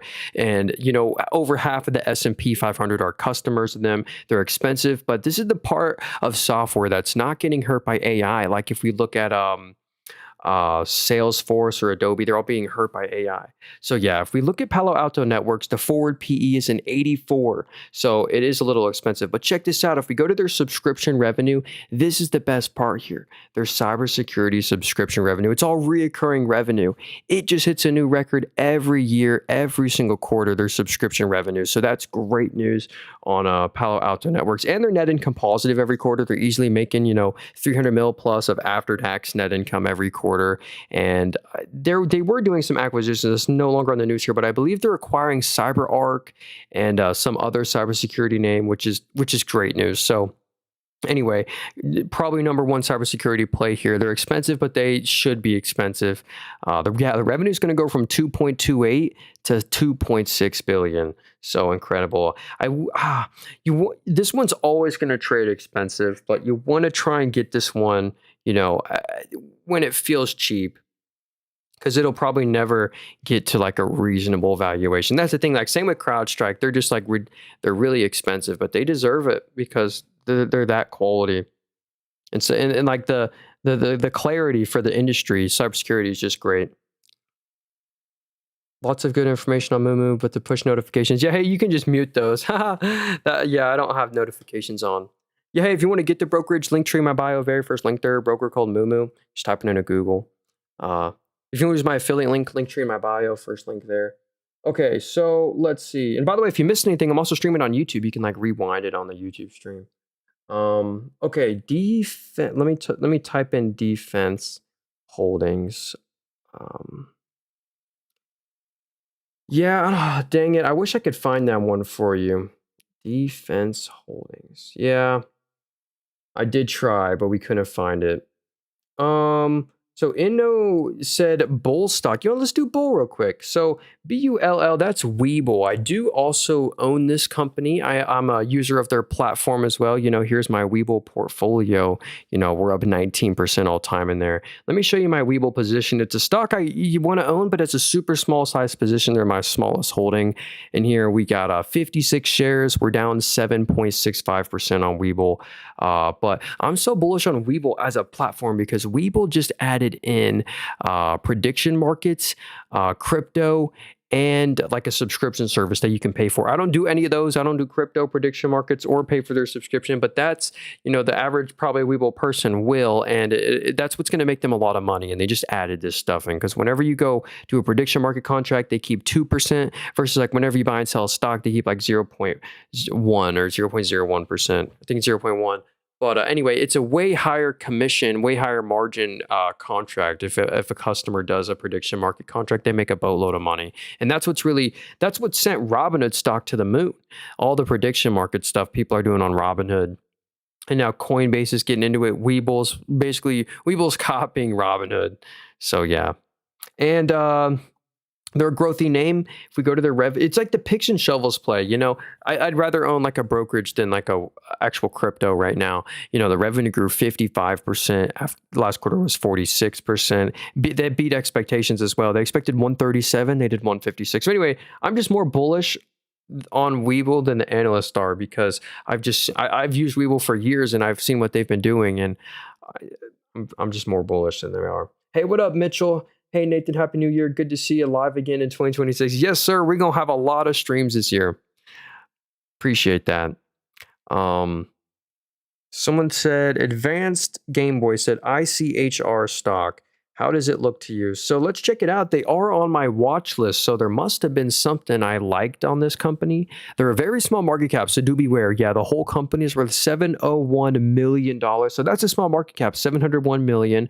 But there's no forward PE, so they're expected to lose money next year. Let's go see. Design, engineering, and manufacturing of critical fluid delivery subsystems and components. Okay.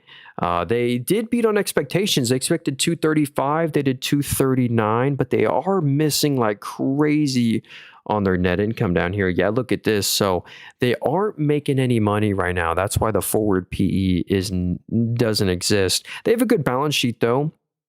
Pretty decent balance sheet. What's the revenue growth though? So revenue's up 13. I wish I knew more about this company. It's a $700 million company not making any net income yet. We have extensive proprietary knowledge of gas and chemical delivery systems. We support semiconductor capital. So view products. Okay, let's see what they do. So they sell, I guess this is what they're selling, valves or these sort of products right here. So there you go.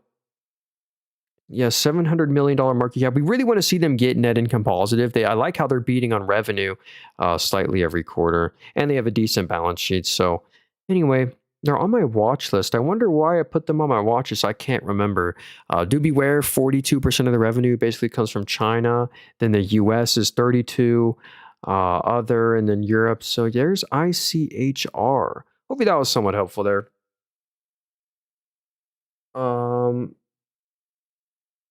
Defense. Let's see. Defense Holdings.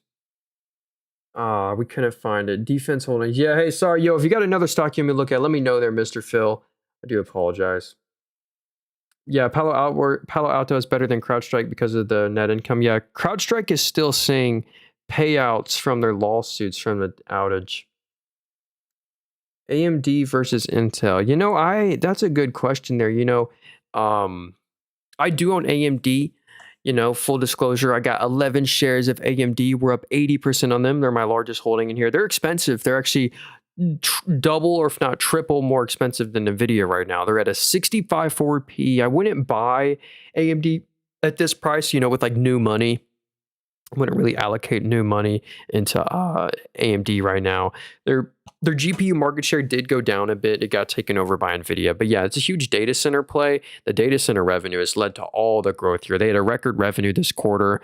The data center revenue is growing. The client and gaming, hey, that grew 72% year over year. That's actually real interesting.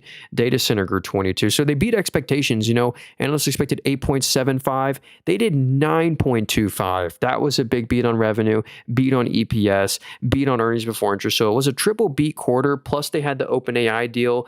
They gave OpenAI 10% of the company, and OpenAI is going to buy a bunch of their chips. And yeah, so it's expensive. I love their balance sheet as well. Super under leveraged. I love this. Yeah, like no net debt on AMD. So yeah, I really like them.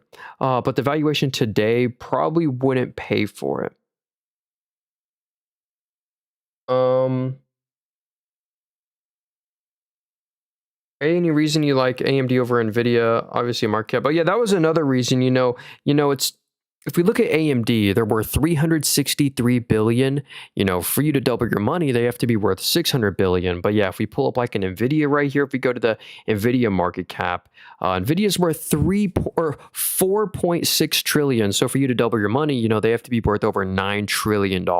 It's just a tougher double on Nvidia, but I still think Nvidia is going to give you like 10% plus your money back. Since the PE over here is a 41 forward PE. I think on the other app, it was like a 30 forward PE. But yeah, I think they're both just going to do good. Hey, what up, Lopez? I am feeling a lot better. I appreciate that. Can you show me your portfolio? Well, hey, it depends on the portfolio. Here's this portfolio right here. I don't know which one you're talking about there, but I just did a whole entire stock portfolio update. Best way to support me, by the way, I literally sell nothing. I have no course, book, nothing like that. If you want to support me though, the only way to is subscribe to my YouTube channel. I'm trying to build up my followers on there. I have a YouTube channel called Nathan Robert. It's also in the link tree in my bio. But you can just type into YouTube Nathan Robert, you'll find it. And I'm also streaming on there, so if you missed anything, you can like rewind it. And I just made a stock portfolio update for the whole year 2025 recap. If you want to check it out. Hey, what up, Luigi? What's up, man? So FH said SoundHound AI. This is kind of it's like it's a subscription company. Basically, you pay them money every month. You give them a bunch of your voice's data, and it can like replicate your. If you're a shareholder of this company, this is the only thing you want to focus on at this company is how much subscription revenue they're making, because it's booming right now, their subscription.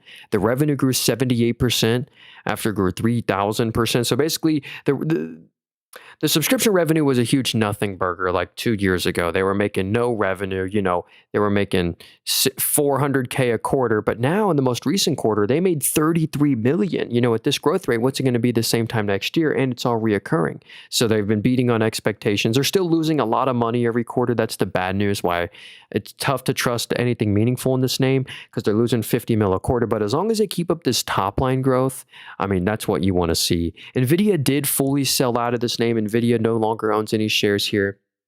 But I think it is gonna be commoditized. At the end of the day, this industry, duplicating your voice. I know there's like a whole in your Apple iPhone, they can do that now.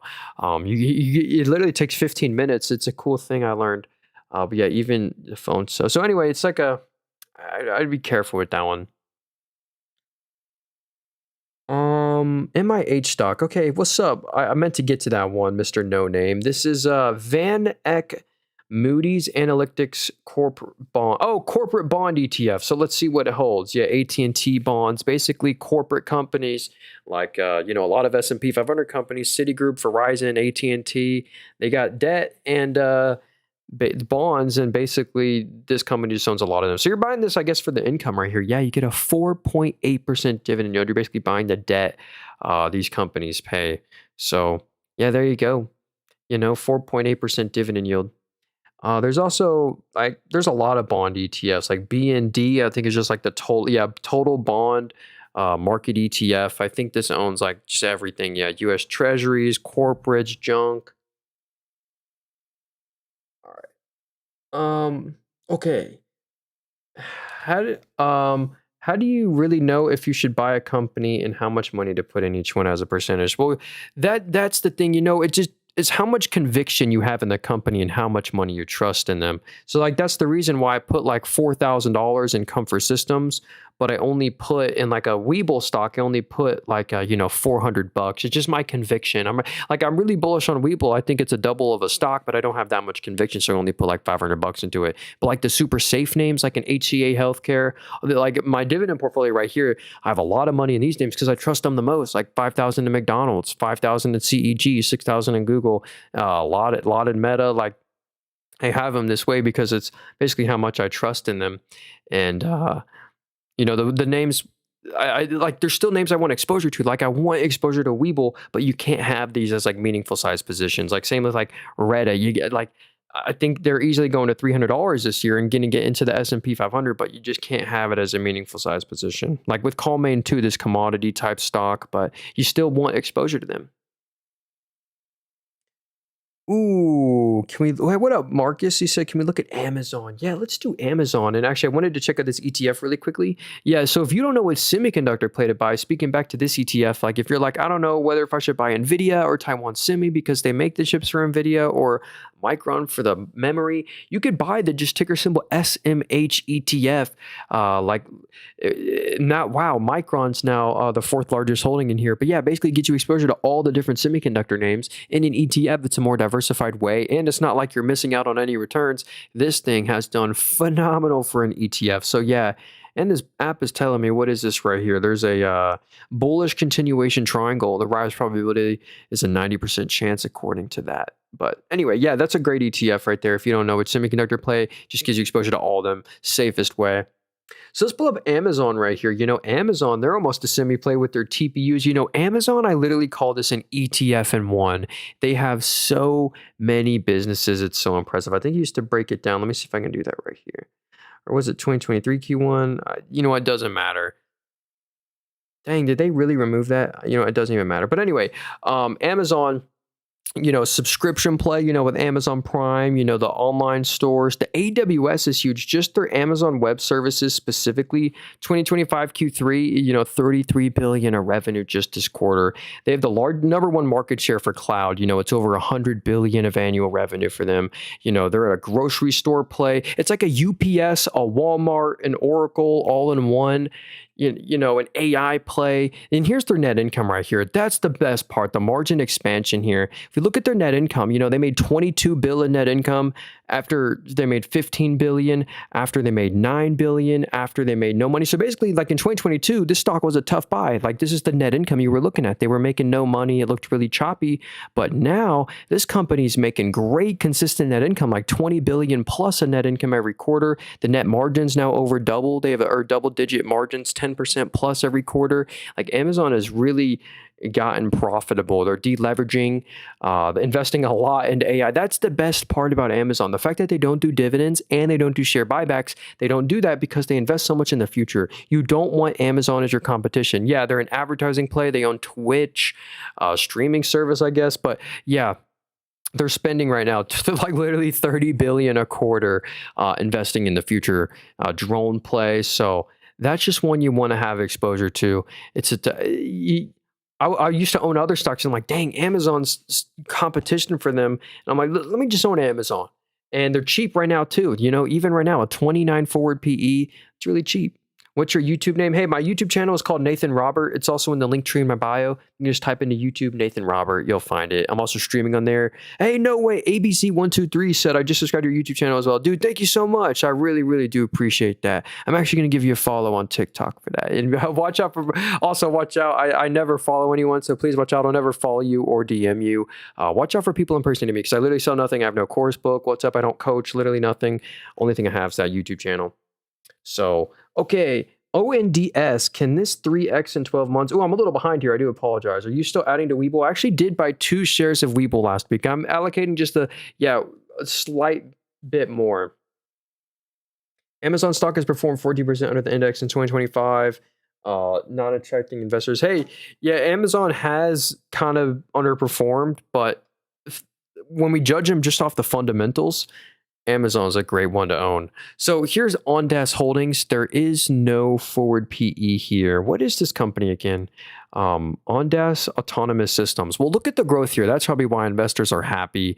The revenue went from, 1 million and it's 10 million just this quarter. So let's see, did that beat expectations? So yeah, analysts expected 7 mil. They did 10 million. And look at what analysts are expecting in the coming quarters.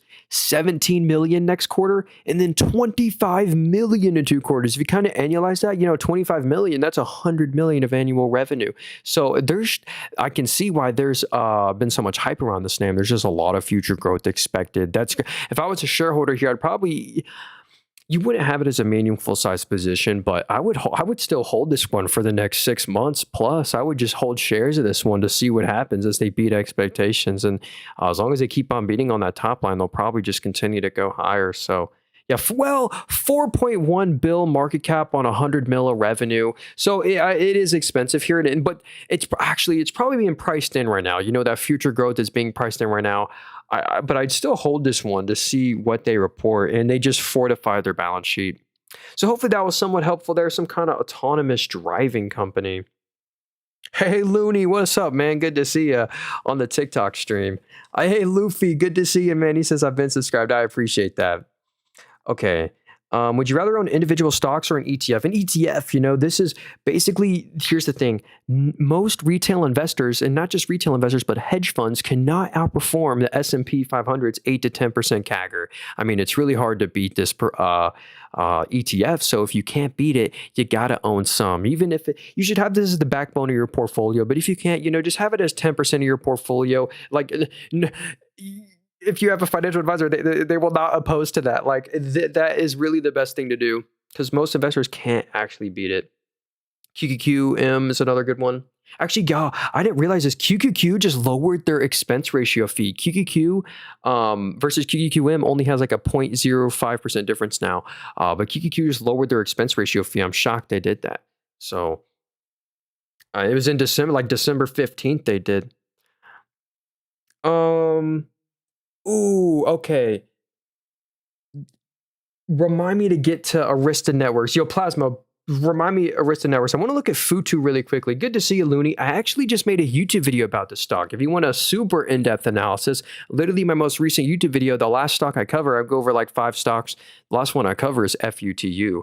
This is literally a cheaper, well, it's this app I'm on right now, but this stock right here is a cheaper Robinhood, a cheaper Webull, but with more growth, in my opinion, more potential upside. This is FUTU or Moomoo. So literally this app I'm on right now, as you can see, it's called Moomoo at the very top there.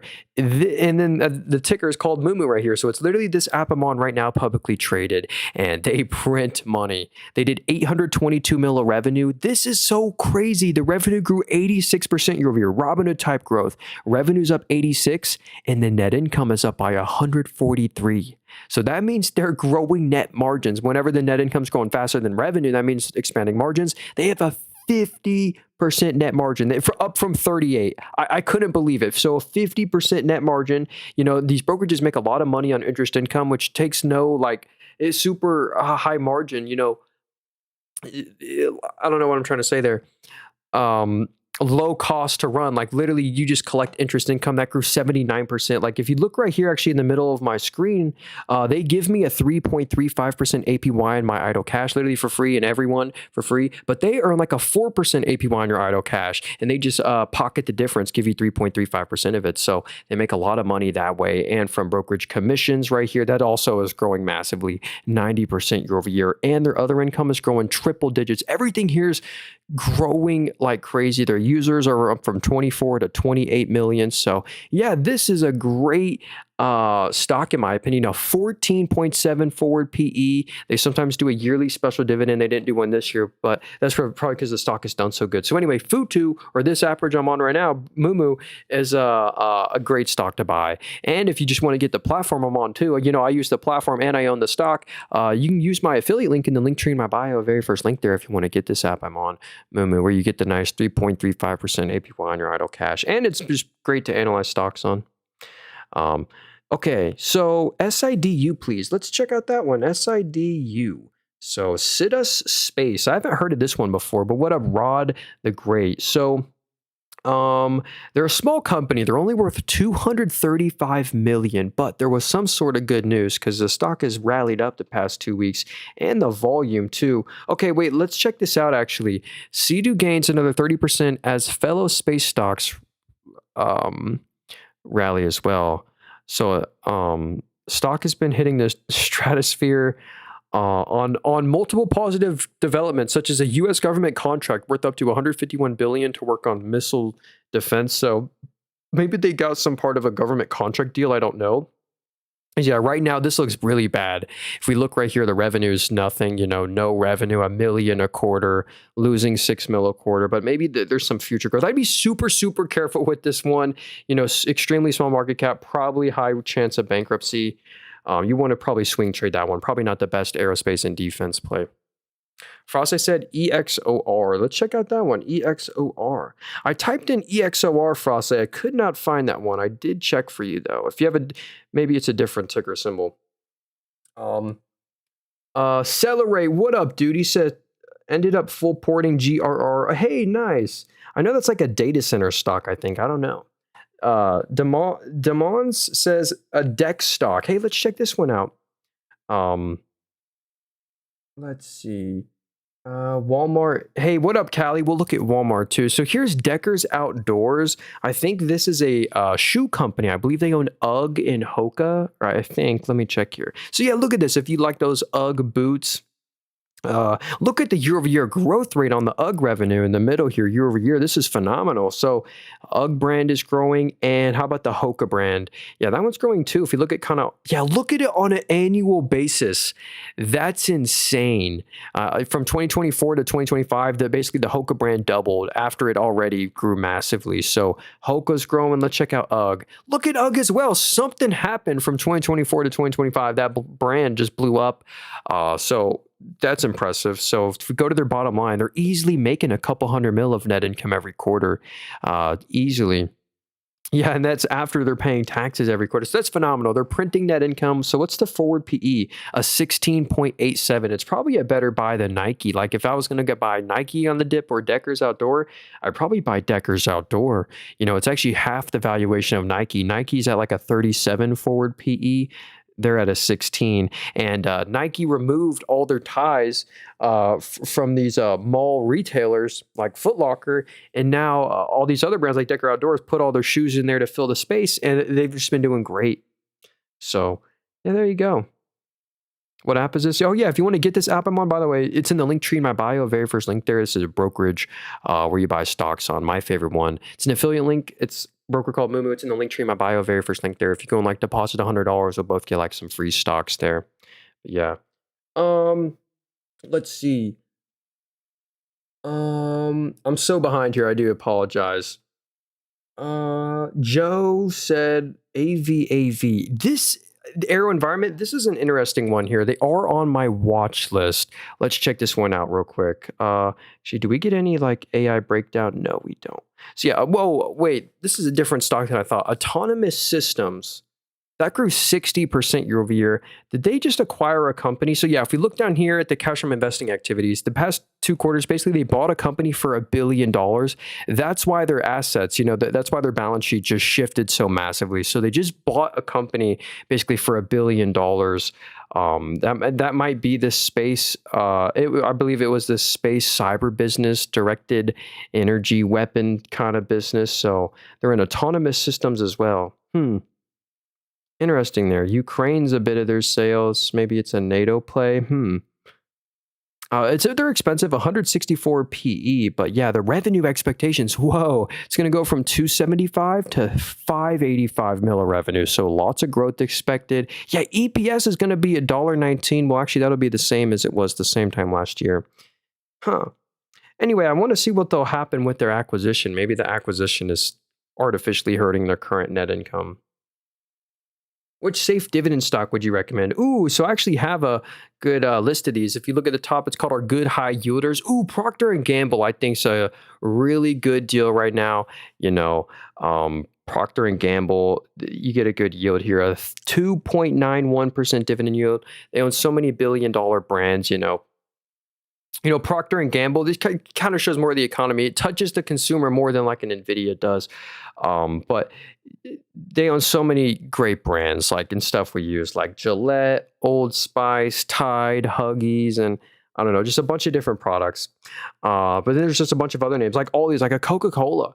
Even this one, 21 forward PE, 2.9% dividend yield. It's safe. And AbbVie, this is another one that I think isn't just a high yielder. You get a 2.8% dividend yield, but you also get high growth here. Like with like Skyrizi right here, Skyrizi specifically, check out the growth in the middle here. It's up 46 after 50 after 50. Same with Rinvoq. That one's also growing like massively. So yeah, AbbVie, these are all a list of stocks I really like. McDonald's, JP Morgan, Johnson & Johnson, they're all pretty good blue chips that have nice yields.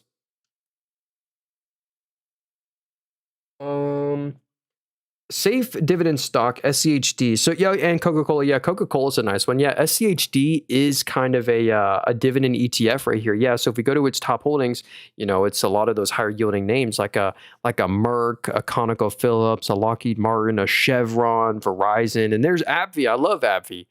Cisco as well. I should put that one on the list. Cisco's a great one. They have a nice cybersecurity business as well. Coca-Cola. So yeah, SCHD is when you're not going to outperform the tech-heavy S&P, but you do get the nice dividends. LEU looks like the best nuclear play. Yeah, this is my favorite. Well, it's more of a like a uranium play. Yeah, this is LEU right here. The price of uranium has been crazy high because the U.S. is starting to source our uranium from the U.S. and Canada. We're no longer buying that Russian uranium anymore. So if we go down here, yeah, most of the revenue is from uranium. And I like this one because of the consistent profits that they make. If you look at a lot of other uranium plays, the net income is always super choppy. It's really hard to trust. But this one, in my opinion, has one of the best ones out there. Like one of the probably my top 3 favorite uranium play, or probably my yeah, Cameco CCJ would be my favorite. Then it would probably be LEU. Yeah, look at the chart. Oh well. Anyway, they've done great on the weekly chart here. That's your uranium play. And if you don't know a uranium play to buy, I'm more of a fan of buying the nuclear reactors like a CEG. But yeah, there's ticker symbol URA. That's just the global X uranium ETF. It's another one of those precious metals that have just been booming because of all the political stuff. Okay. Oh yeah, Arista Networks. I wanted to get to this one. Can we look at Path? Hey, yeah. Can you show the dividend stocks again so I can screenshot? Oh, yeah, by the way, also I'm streaming on YouTube so you can like rewind it if you missed anything. My YouTube channel is called Nathan Roberts, also in the link tree in my bio. But yeah, here's the list of good high yielders in my opinion. Eat Taiwan Semi, Union Pacific, Coca-Cola, Cisco, AbbVie, Lowe's, McDonald's. I've looked at all these. I love all of these. I have a lot of watches here. Like I have a watch list of companies with zero debt. All these stocks have zero debt. Just because they have zero debt doesn't mean I'd buy them. Like almost all these are 50% plus these I wouldn't buy. But every time we find a company with no debt, we put it on this watch. It's like Reddit, Yelp, Opera GX browser, DocuSign, Monday.com, Instacart. They all have no debt, which is a little interesting. And then we have I have a safe never sell watch list. These are safe stocks you just buy and never sell. Microsoft, even at right now's price, Microsoft, AbbVie, HCA, Waste Management, McDonald's. I'm a huge fan of McDonald's stock. They're very different than most people think. Actually, I might cover McDonald's after this. Is I'm actually going to buy another share of McDonald's next week. Like for sure, I'm buying another share. So here's Arista Networks. This is a $168 billion company benefiting from the whole AI boom, and they are super impressive. They have the DNA of a growth stock you want to own. Let's see right here. Product revenue grew 25%, reflecting robust demand for AI network solutions. Service revenue surged 38%. So yeah, if we go to their product revenue, that's their main business. These year-over-year comps are beautiful. I mean, it just hits a new record every year, every quarter.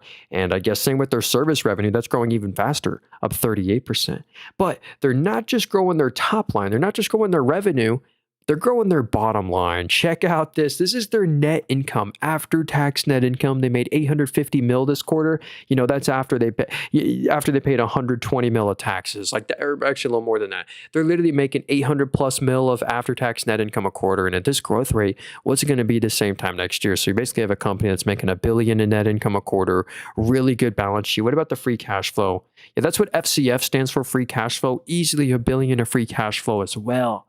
It's so impressive. So they just have a lot of money. Yeah, look at the expectations. Like revenue's just up and to the right. They're always beating on expectations too. So they're expensive though, a 45 forward PE, but this is the kind of stock that deserves a high forward PE because they're so quality. I mean, those net income numbers, basically a bill a quarter, that's real impressive. Um, Young Mars said AZO, yo, AutoZone. This one is, I think, a really good price right now. The risk to reward is looking really good on AutoZone. This is kind of a company that does good in a recession. In a recession, people historically put off buying a new car and spend money fixing up their old cars, and AutoZone kind of benefits from that. The forward PE is a 21, so we're starting to get to like very low multiples, a 21 forward PE on AutoZone. This is actually a share buyback monster, I like to call it, because they buy back just, if we go to their bottom line right here, they're making like 700 mil of net income a quarter. Well, actually a little less than that, probably like 600 mil of after-tax net income a quarter. It did decline year over year. Like the growth is slightly slowing. But they really are yeah, their margins did fall a bit. Yeah, net margins fell by 13, so we do want to watch that. But they're still making like 600 mil of net income a quarter. And what are they doing with all that net income every quarter? Massive share buybacks. Every quarter at the top here, they're spending hundreds of millions, sometimes billions, solely buying back their own shares. So like literally, if we zoom out right here, kind of on the weekly, like they bought back 5% of the shares this year, another 5%, another 6%. And every year they're just buying back a couple percent of the company, usually like 5%. So if this company, instead of doing share buybacks, did dividends, you'd get like a good high yield here. But that's what I love about this one. It's a pure buyback play. They just return all the money to the shareholder via buybacks. How is O'Reilly doing? ORLY. Yeah, it's O'Reilly. It's not just, AutoZone. It's kind of, I guess, this whole industry right now. O'Reilly is also kind of fallen a bit off its peak as well.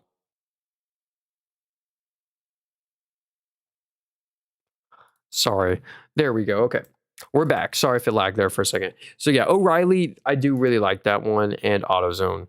21 PE, that's probably fair for, the slight margins that they're going down. I do like that.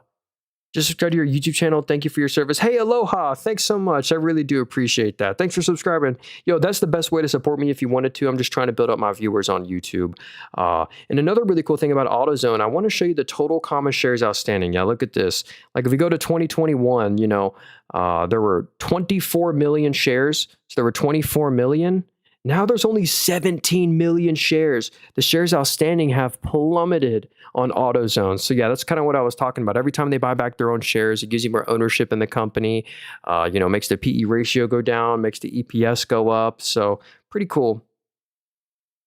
Kenton said the ETF SPMO. I think that's like a momentum. Yeah, S&P 500 momentum ETF. So I think it's actually quite outperformed the actual S&P 500. And hey, Profiler 95, dude, with all the gifts there. Hey, thanks for that. I do appreciate that there, Profiler.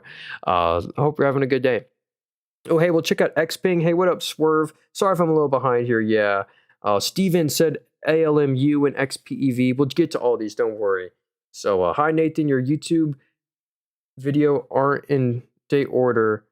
Surely there should be loads in date order. Newest told us. Yeah, hey, Clem, if you just if you click on YouTube and you click videos, it'll do it in order of my most recent post. Yeah, it's kind of hard to work. And I think if you scroll down on my YouTube page, like the third bar is like my most recent videos. But yeah, if you just click on the YouTube and then videos, it'll show you my videos in like order. So here's Invesco S&P 500 Momentum ETF. Here's top holdings. That's very different from the S&P 500. This ETF's largest holding is Broadcom, then Nvidia, then Meta. So kind of notice you don't see Apple, you don't see Tesla on here, these big market caps. That's really interesting, and that's probably why it's done so much better, because that's interesting there. Yeah, Broadcom, then Nvidia. So big semi plays there. Then Meta, JP Morgan. JP Morgan's done really good. It's a boring bank stock, but look at JP Morgan at an all-time high, and you get a nice yield on them. Then there was Netflix in there. So yeah, there's an S&P 500 alternative ETF. Which ETFs are good to buy with monthly dividends? Well, I don't know. There's no real good monthly paying dividend ETFs. They're all like, none of them will outperform the S&P. They're all like covered call ETFs. But yeah, if you're looking for a covered call ETF, Um, I don't know, maybe a JEPQ if I had to pick one. So here is Xpeng. It's a car company, Chinese car company. Let's check it out. And hey, Steven, remind me to get to ALMU. I want to get to this one. Sorry. Uh, um, I just saw someone in the Discord. Hey, what's up? And then saw. So here's Xpeng, $19 billion company. They are a Chinese ADR, but let's see how they're doing. So they're very close to net income positive. You know, if you look at like Lucid or Rivian, those are stocks I can't even buy because they lose way too much money. But this one, they really narrowed their losses. Checked it out. They only lost 53 mil this quarter, or like look at the year-over-year comps. They lost 79% less after they lost 50% less because you couldn't buy this stock back here. They were losing like 500 mil a quarter, but now they're barely losing any money and maybe are going to get net income positive. Yeah, look at the revenue. The revenue is up at 98% year over year. So yeah, their vehicles delivered must be booming or something. Yeah, that's probably why this one has done so much better than all the other. I don't love this industry. So yeah, vehicle sales increased 150% to 116,000, fueled by strong demand for the P7 sedan. Yeah, gross margin improvement. Yeah, that really was impressive. Yeah, so they're barely losing any money now, which is the best part. You know, like at the end of the day, this is a low margin business. You know, low single digit. Well, like at the end game here is like selling these cars for a low single digit margin. But yeah, I like that they're barely losing any money right now. Very much fixing their margins. All right. Oh yeah, ALMU. Let's check out this one real quick. ALMU, and then we'll get to Netflix. I like that one. DGRW. Oh, does that one pay monthly? That'd be interesting. Would you say 50 to 60% in tech is too much for a person in the early 20s? No, Marcus, actually would not. That's kind of what you want to be in. Yeah, ooh, checked it. No way. Yo, shout out to Celebrate on the YouTube stream. No way. With the freaking super chat. He's only holding NUTX and GRR now. Both undervalued with a lot of future growth. We will check them out for sure, Celebrate. I really do appreciate that. Let's check out ALMU really quickly. So thanks again for that super chat there. I appreciate that. So this is a very small one. They're worth $317 million. So that's a small market cap, 317 million. But let's go see how they are doing. So revenue. So there's not much revenue right now. I guess this quarter was good, or very small numbers here. They expected 1.26. They did 1.38. So they're expecting $1 million revenue a quarter. Not much revenue every quarter. So yeah, they're doing $1 million right now. They just fortified their balance sheet though. They must have issued stock to do that. Yeah, so they diluted you by 23 mil, but fortified their balance sheet. They're losing like $1 million a quarter. I don't know. I wish I could give you more thoughts on this one. It's just a very, very small company. I guess next quarter they're expecting $1 million and $1 million of revenue. I don't really know. I'd be just very careful with that one. Semiconductor sensing, communication, and computer applications. Here's kind of their website. Semiconductor company specializing in high performance technology, include mobile, automotive, defense, aerospace. Huh. Anyway, some sort of, they have 14 employees. Anyway, I'd just be careful with the 300 mil market cap. But they're barely losing any money, for a 300 mil market cap. Let me actually check out NUTX right here. And then I'll remind me to get to Netflix too.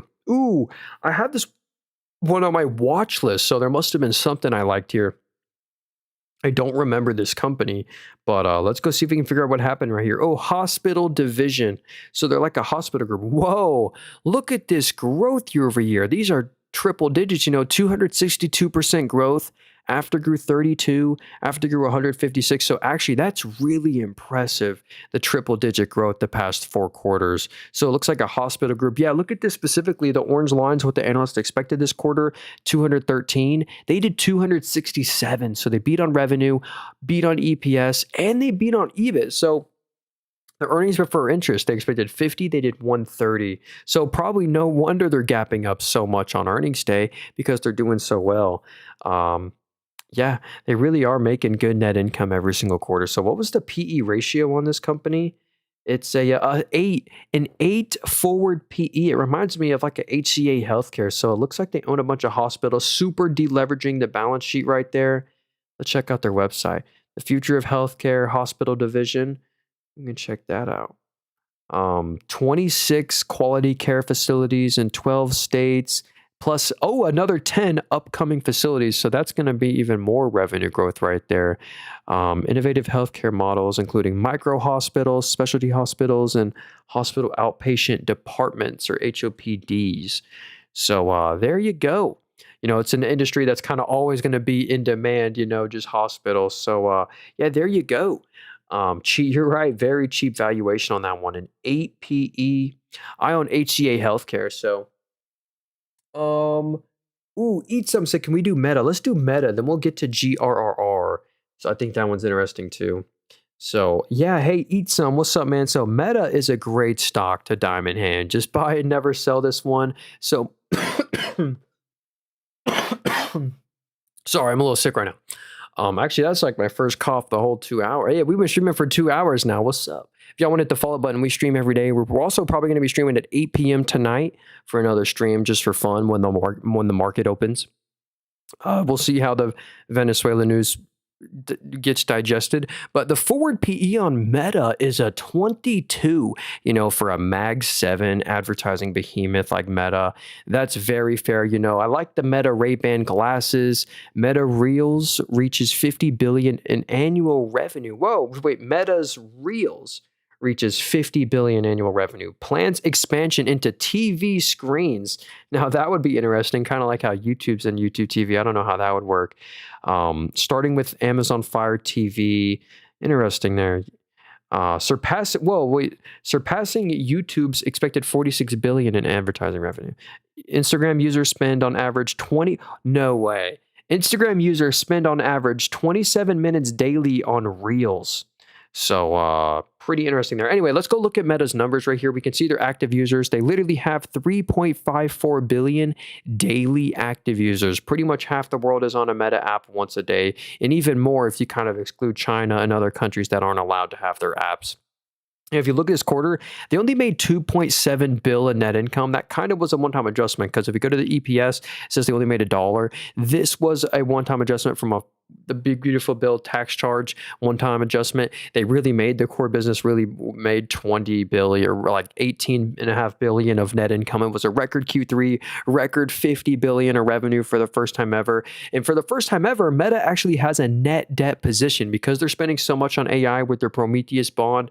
They're spending like 20 to 25 bill of their after-tax net income a quarter on these AI investments, on chips, on Scale AI, on all these startup acquisitions. But I think Meta can totally afford to do it. They don't want to get out innovated by AI. So I don't mind it. They did reduce their CapEx toward the metaverse, which is great and stuff. So yeah, this company is just an advertising behemoth that it trades at 22 times forward PE. I think that's super fair for a Meta. And there's WhatsApp, Instagram, Reels, Threads is pretty popular now. You're in the same amount of daily active users as like X's. So Gorilla Technology, Emmanuel, he says, what's happening to gold and NASDAQ? Hey, yeah, gold has been going insane. Let's check out IAU after this. What good oil would be a good investment at this time? Exxon, Chevron. Yeah, Exxon is just the safest one. XOM, that's my favorite one. And then I'll show you my favorite oil and gas play, which isn't in the kind of same, it's more of a gas station play. Oh, geez. All right, we'll check that out after this. Oh, I got my Topo Chico here. I forgot. Okay. So Gorilla Technologies right here. This is, I believe, like a data center company. I'm not too sure. A very small market cap, a $285 million company. So you probably don't want to have a super meaningful size position into this one, but check out the revenue expectations. The revenue is going to go from 18 million to 29 million year over year. It's supposed to be a record 33 mil next quarter. Yeah, if we go to their revenue right now, actually they did do 33 mil one time before. Yeah, they're going to do 33 mil of revenue, highest for the year. Then it's going to go to 29 million, up from 19. So yeah, a lot of future growth is expected, and they're super close to net income positivity. Yeah, look, they're actually making money every quarter, but slightly losing. Like that quarter when they lost 58 million, now it's really bad. When the whole company's worth 285 and you lose 50 million, that's really bad. But that looks like a one-time adjustment. They're not expected to lose that. They're actually supposed to be making around 10 to 20 cents of EPS a quarter. They have been missing on their EPS every quarter. So, yeah, anyway, it's an interesting one there. They just fortified up their balance sheet. Their assets just bumped up. Did they like dilute you? Yeah, so it looks like they diluted you by $100 million. Wow, $100 million is like 33% of the company, or actually a little higher than that. But, Hmm. I'd keep the allocation that one small. They were up 15% on Friday, but I believe that I just remember some news a long time ago. They're like opening up some like Southeast data center or something. I don't remember it exactly. So I wish I could give you more thoughts on them, but there you go. GRR recently posted around 200 job openings in India and another 20 in Thailand. Oh, so yeah, they're expanding. That's interesting there. So yeah, what's happening to gold and Nasdaq? Yeah, check out the ticker symbol IAU. This is the commodity of gold and just an ETF right here. So gold's pretty much at an all-time high. How do I start trading in the military? Because I can't be on a computer all day. Well, I don't. Yeah, I don't really recommend trading. I'm not too. I don't trade. I just diamond hand great stocks for the long run. Like even in my opinion, if you just buy and hold great stocks for the long run, you'll get better returns than the traders and the crypto traders and all that. So if you just like find a great chunk of stocks you just want to diamond hand. So yeah, honestly, you just get a brokerage to buy stocks on. I recommend this one right here. It's in the link tree in my bio, very first link there, a broker called Moomoo. I just buy your favorite companies that you know, love, and use. Like you're on Google a bunch, Palantir government contracts. Maybe you could buy a Raytheon or something like that, a Lockheed Martin, buy stuff you're familiar with. Like a Coca-Cola and Amazon, I own, invest in what you use. I own Google, McDonald's, United Rentals, Meta, Constellation Energy. That's where our nat gas bill is through. Amazon, Ferrari. Oh yeah, here's my oil and gas play I was talking about. My favorite oil and gas play is ticker symbol MUSA, Murphy USA. And I like them because they have a super low dividend yield. And, that's usually rare for these oil stocks, because most of them have really high dividend yields. But this one right here only has a 0.49% dividend yield and only a 7% payout ratio. Here's what y'all aren't going to believe. If you're ever like looking for like the safest like dividend stock, like this right here is how you can tell. This quarter they made 130 mil in net income. They're always making like 150 mil in net income a quarter. So remember that they made 150 mil in net income a quarter, and they pay a dividend. The dividend only cost, if you look at the bottom, only costs 10 million a quarter. They could pay for the entire year of dividends in just like 1 month of earnings for them. So the dividend only costs 10 million a quarter.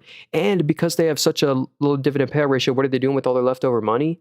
Massive share buybacks. Look at the total common shares outstanding at the bottom left. There's 19.23 million shares. They've bought back 7.25% of the shares after they bought back 5% of the shares, after they bought back 9%, after they bought back 9%, after they bought back 5%. So they literally are a buyback monster. In 2019, there were 31 million shares. Now there's 19 million shares. So this is a pure buyback play. And that's why I think they've literally been like the best performing oil and gas stock since like 2019. Here was the 2019 price. They've just been up to the right. So yeah, MUSA is really cool. All right, we'll look at a few more stocks here. Then I got to go, unfortunately. Dang, we've been streaming for over 2 hours now. We're going to be live also later tonight at like 8 o'clock. So here's Verizon. Yeah, hey, Profiler, thanks again for those gifts there. This is a stock you buy to maximize your dividend income. You're not buying this for the stock price appreciation. Verizon stock is actually the same stock price that it was in 1997.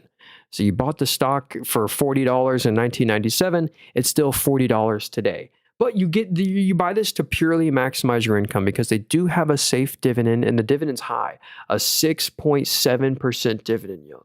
So yeah. And let's see. Everyone has like a cell tower or a bill. Yeah, they're making 5 billion of after-tax net income a quarter. What is Verizon doing with 5 bill of net income a quarter? They pay 2.9 billion of that to dividends, which they can easily afford that dividend. So yeah, nice. They have a lot of debt though. Inflation would like benefit them. Yeah, honestly, that's a pure dividend play. Be honest, Nathan, you own Ferrari because you have a Ferrari. Oh, even if I had the opportunity to buy one, I wouldn't. I would buy stocks with that money. No, man, I drive a pretty crappy okay. Um Actually I'm happy. Let's see here. EXOR ticker is EXO. Do you mind trying that one? Oh, wait. Um Hey Frosty, let me know. Is it called Enix Group? Is it this one right here at the top here? Is it the Australian stock? I can't find that one. I do apologize there. If you respond really quickly, we'll get to that one. Um, it's hard to tell what the year's gonna bring. Yeah, we've had 3 super green years in a row, and maybe we'll get a fourth. Amazon, Google, Nvidia, Meta, Apple. Yeah, those are all great ones to just buy and never sell. Yeah, can you rank the Mag 7 from best to worst in your opinion? Well, the worst would be Tesla, then probably just all the rest are great. Like all the other Mag 7 X Tesla are phenomenal stocks, but Apple would be really expensive, so Apple would be the second worst. Probably the best one would be right now. I'd go Amazon, Meta, Google, Microsoft. Actually, maybe Microsoft second. Yeah, they're all great buys. Okay. Um, the one that owns 20% of Ferrari. Well, here's Ferrari. I am a shareholder of Ferrari. They are a bit expensive here, and the shareholders here. So yeah, Giovanni owns 21% of the shares. I did try and find that one. Then Piero Ferrari owns 10%. But yeah. Ferrari's at a 33 forward PE. Ferrari revised their guide the day the stock fell as they only expect 5% annual revenue growth through 2030, and that super disappointed investors. But I think that sets them up to beat on that guidance. AMSC has a high PE ratio. So this is American Superconductor. Yeah. So it's another semi play, very smaller one. They're worth $1.5 billion. But yeah, the forward PE is a 59. I like this one because they are, I believe, making money every quarter. Yeah, look at that. So if we go to their bottom line, they are making net income every quarter. A lot better than, a company. Yeah, they were just losing money every quarter. So yeah, you're buying a company that makes money every quarter. A pretty good balance sheet that they are deleveraging. What's the top line growth? So revenue's up 20 after grew 60, So yeah, pretty good top line growth. It looks like that did miss expectations. They missed on revenue this quarter. They beat on net income and EBIT, but the revenue is supposed to be 78 million in 2 quarters. So anyway, yeah, grid revenue and wind revenue. Yeah, American Superconductor. Yeah, probably a little expensive. Wait, what was their balance sheet again? Yeah, pretty good balance sheet too. Yeah. Interesting name there.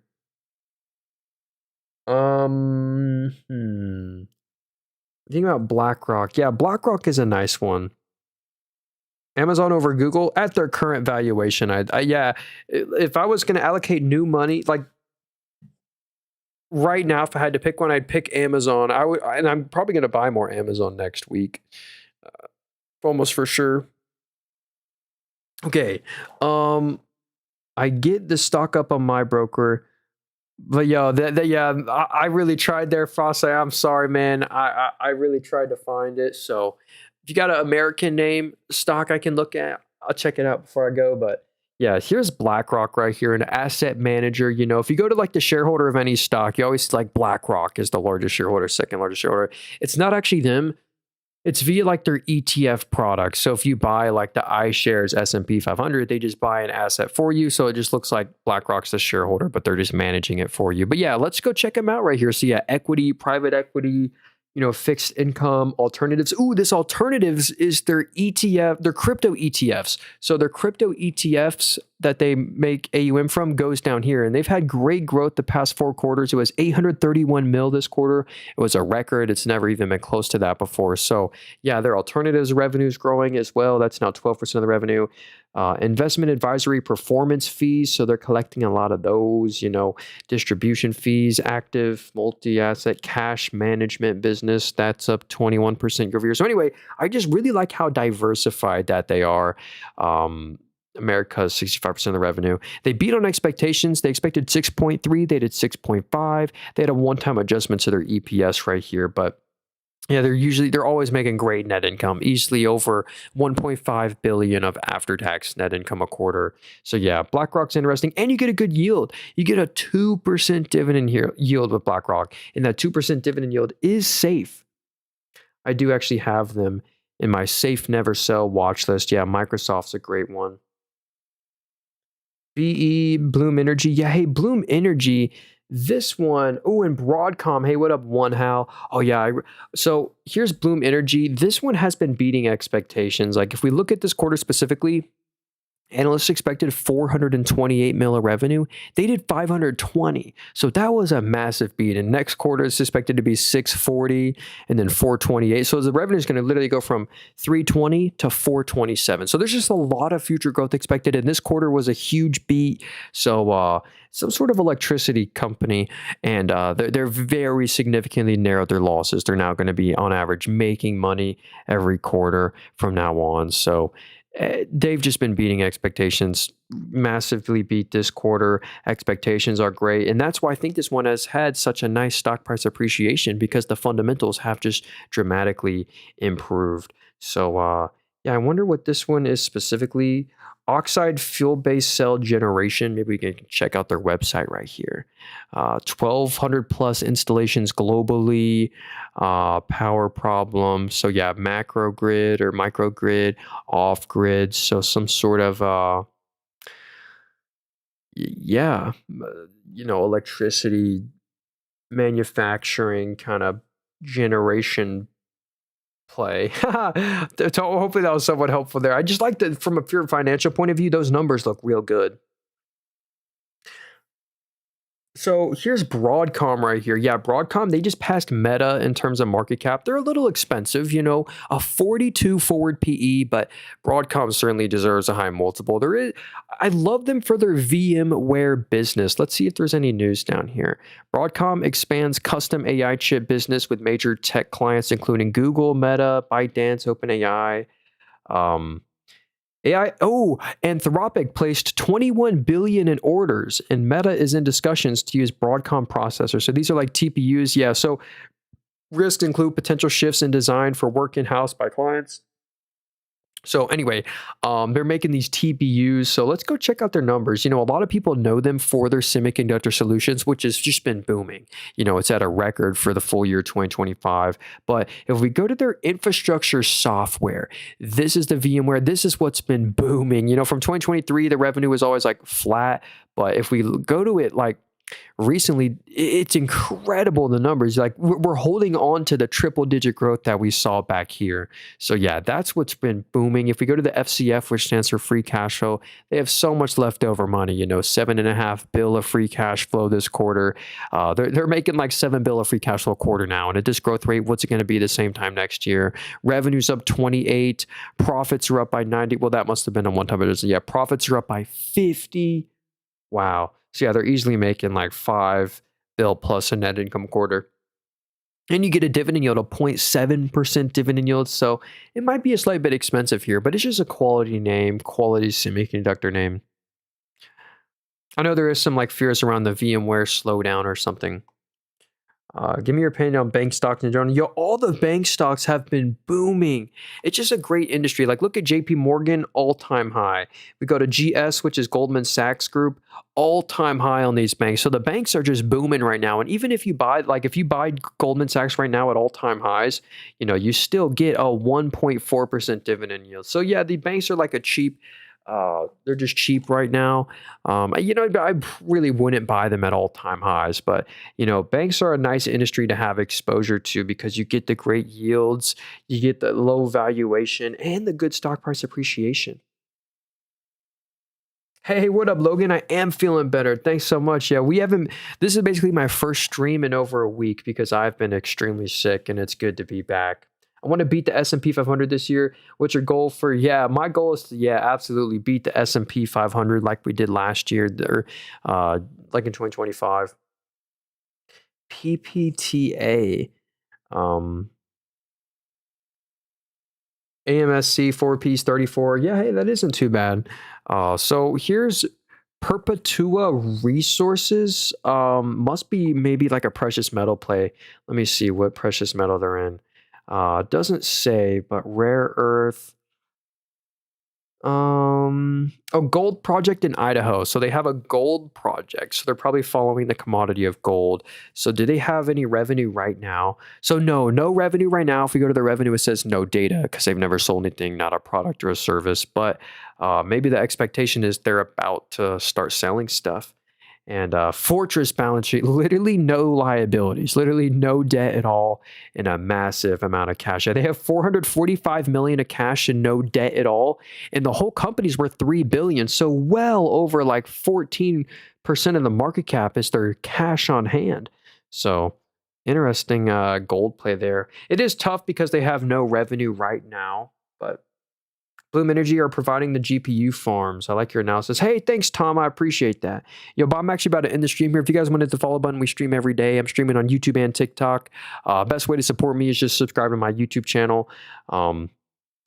Yeah, we'll look at one or two more here. Then I'll give a stock portfolio update. Then I'll get out of y'all's hair. And then we're also going to be live at 8 p.m. So Woe said ZIM. Yeah, hey, this is one of the Red Sea shipping companies that benefit from all the supply chain logistics issues. Like the price per cargo container is what this like follows. Like in 2021, when all the supply chain issues, when the cost from like one box of cargo to ship something went from like $900 to $8,000 overnight, this was the huge beneficiary. But this company has a rule where whenever they make net income, 50% of that net income gets returned to the shareholder via a dividend. If we look right here, the dividend changes every quarter because of that. And check out in 2022, for that full year, they paid $27 in dividends. Look at the current stock price. It's $22. They paid out more dividends than the current stock price. That's $2.6 billion. They're worth $2.6 billion for $21. So they paid $3 billion in dividends that year. That's crazy. If only they kept some of that. But here's the bad news: is we're starting to see a slowdown. You know, remember how I said whenever they make net income, they'll pay 50% of it. Well, sometimes they don't make net income and they lose a lot of money. And whenever they lose money and don't make much money, they actually don't pay dividends those quarters. So basically, at the end of the day, this is kind of like you buy this to maximize your income, and you're hoping for the supply chain logistics issues, the Red Sea issues. And I'm actually curious if this stock will go up on Friday, or I mean, go up tomorrow, given all the Venezuela news, which might not move it at all. But anyway, there's like a pure dividend play. You got a view on Archery Aviation, one of my most annoying ones. Yeah, hey, I went over this one earlier. This one is super sad because Archery Aviation, you can't trust this one off their current financials. If we go to their revenue right now, you know, it's kind of a startup. If we go to their revenue, it says no data because this company's never sold anything. They've never sold a product or a service. So no revenue on the data. And they're losing a lot of net income every quarter. Check that out, like over 100 million net income a quarter. And they're losing all this money, but the balance sheet looks good. Why is that? Well, that's actually because they are diluting the life out of you. And it's so sad to see. That's why this stock, I feel like, is sadly going to be a slow bleed down. But yeah, just year over year, you've been diluted 66%. So the total common shares outstanding went from 397 million to now 660 million. And that's after they diluted you another 22%. So literally in 2023, you know, there were 238 million shares. Now there's 660 million shares. That's what happens. Oh, dang, they're accumulated losses. So it's tough because they're losing 100 to 200 mil a quarter with absolutely no revenue. It's hard to trust this one. But this is like a momentum play. You buy it to swing trade it. You don't really diamond hand this one, in my opinion. It's just for those numbers and metrics right there. That's why I couldn't trust that one. So, all right, let me end this with a quick portfolio update. Hey, Michael Smith, good to see you, man. Happy New Year's. Yes, sir. It's been a minute. I do apologize. I have been very sick. Musa said what happens is, yeah, hey, last thing here, if you want to get this app I'm on, it's actually a brokerage, my favorite app to analyze and buy stocks on. I do have an affiliate link. It's in the link tree in my bio, the very first link there, if you want to get this brokerage. But or you can just type it into Google, a broker called Moomoo. But if you go and like deposit $100, you'll both get some free stocks, and you get like a 3.35% APY on your idle cash. You can track all the super investors like the Buffett portfolio, the Nancy Pelosi portfolio, and you can like follow them in. There's so many cool features on this app. I think it's the most useful brokerage. By the way, all these brokerages are all in the link tree in my bio. I have all them linked up there. But yeah, let me give you a quick portfolio update. This is my favorite one, free brokerage, link tree in my bio, very first link there, Moomoo. It's called our buy and never sell account because once we buy a stock in here, I never sell it. And these are all the stocks that we've chosen. On Friday, we did buy another share of Coca-Cola Consolidated. They're the Coca-Cola bottler, not the main Coca-Cola company. But yeah, we got Amazon in here. And I am curious to see how oil will do next week. Also, we have our Webull account. This is kind of like our risk-on portfolio. We're only up 19% all time in here, but that's not too shabby. Here are all our holdings in here. We've been loading the boat on Futu stock specifically. Yeah, we're down bad on UiPath. Kind of lost to Snowflake and Palantir, but there's some hope around that one recently. Southern Company's a great high-yielding one, 3.5% yield. Yeah, these are all the stocks that I own in here. Sorry if I'm going kind of quick here. And then we have our Robinhood portfolio. It's called in the top left our dividend-only account because every stock in here has to pay a dividend, but most of these or all these are mainly dividend growth companies, you know, like Meta, Google, CEG, United Rentals. We also have a Roth IRA. Yeah, we just bought another share on Thursday or Friday of HCA Healthcare. It's a hospital group, my favorite healthcare play of all time. If you love to analyze a stock, analyze this stock's fundamentals and it will not disappoint. I'm only up 1.2% on this company, but I don't mind buying it at all-time highs because it's the kind of stock that, in my opinion, is just going to continue to keep on hitting higher and higher new all-time highs. So yeah, hey, sorry, Shauna, I do got to go. Hope you guys have a great rest of your day. Is it friendly to navigate? I'm from Ghana. Can I use it? Oh, I don't know if you can get this app in Ghana. That would be it. That's a great question there. But yeah, thank you all very much. If you wanted to follow on, we're going to be live at exactly 6 hours from now at 8 p.m. It's 2 p.m. right now, and at 8 p.m. we're going to be live again looking at stocks. And the market will be open at that time too. So anyway, please watch out for people impersonating me. I'll never follow you, DM you. I sell nothing. I have no course book, WhatsApp.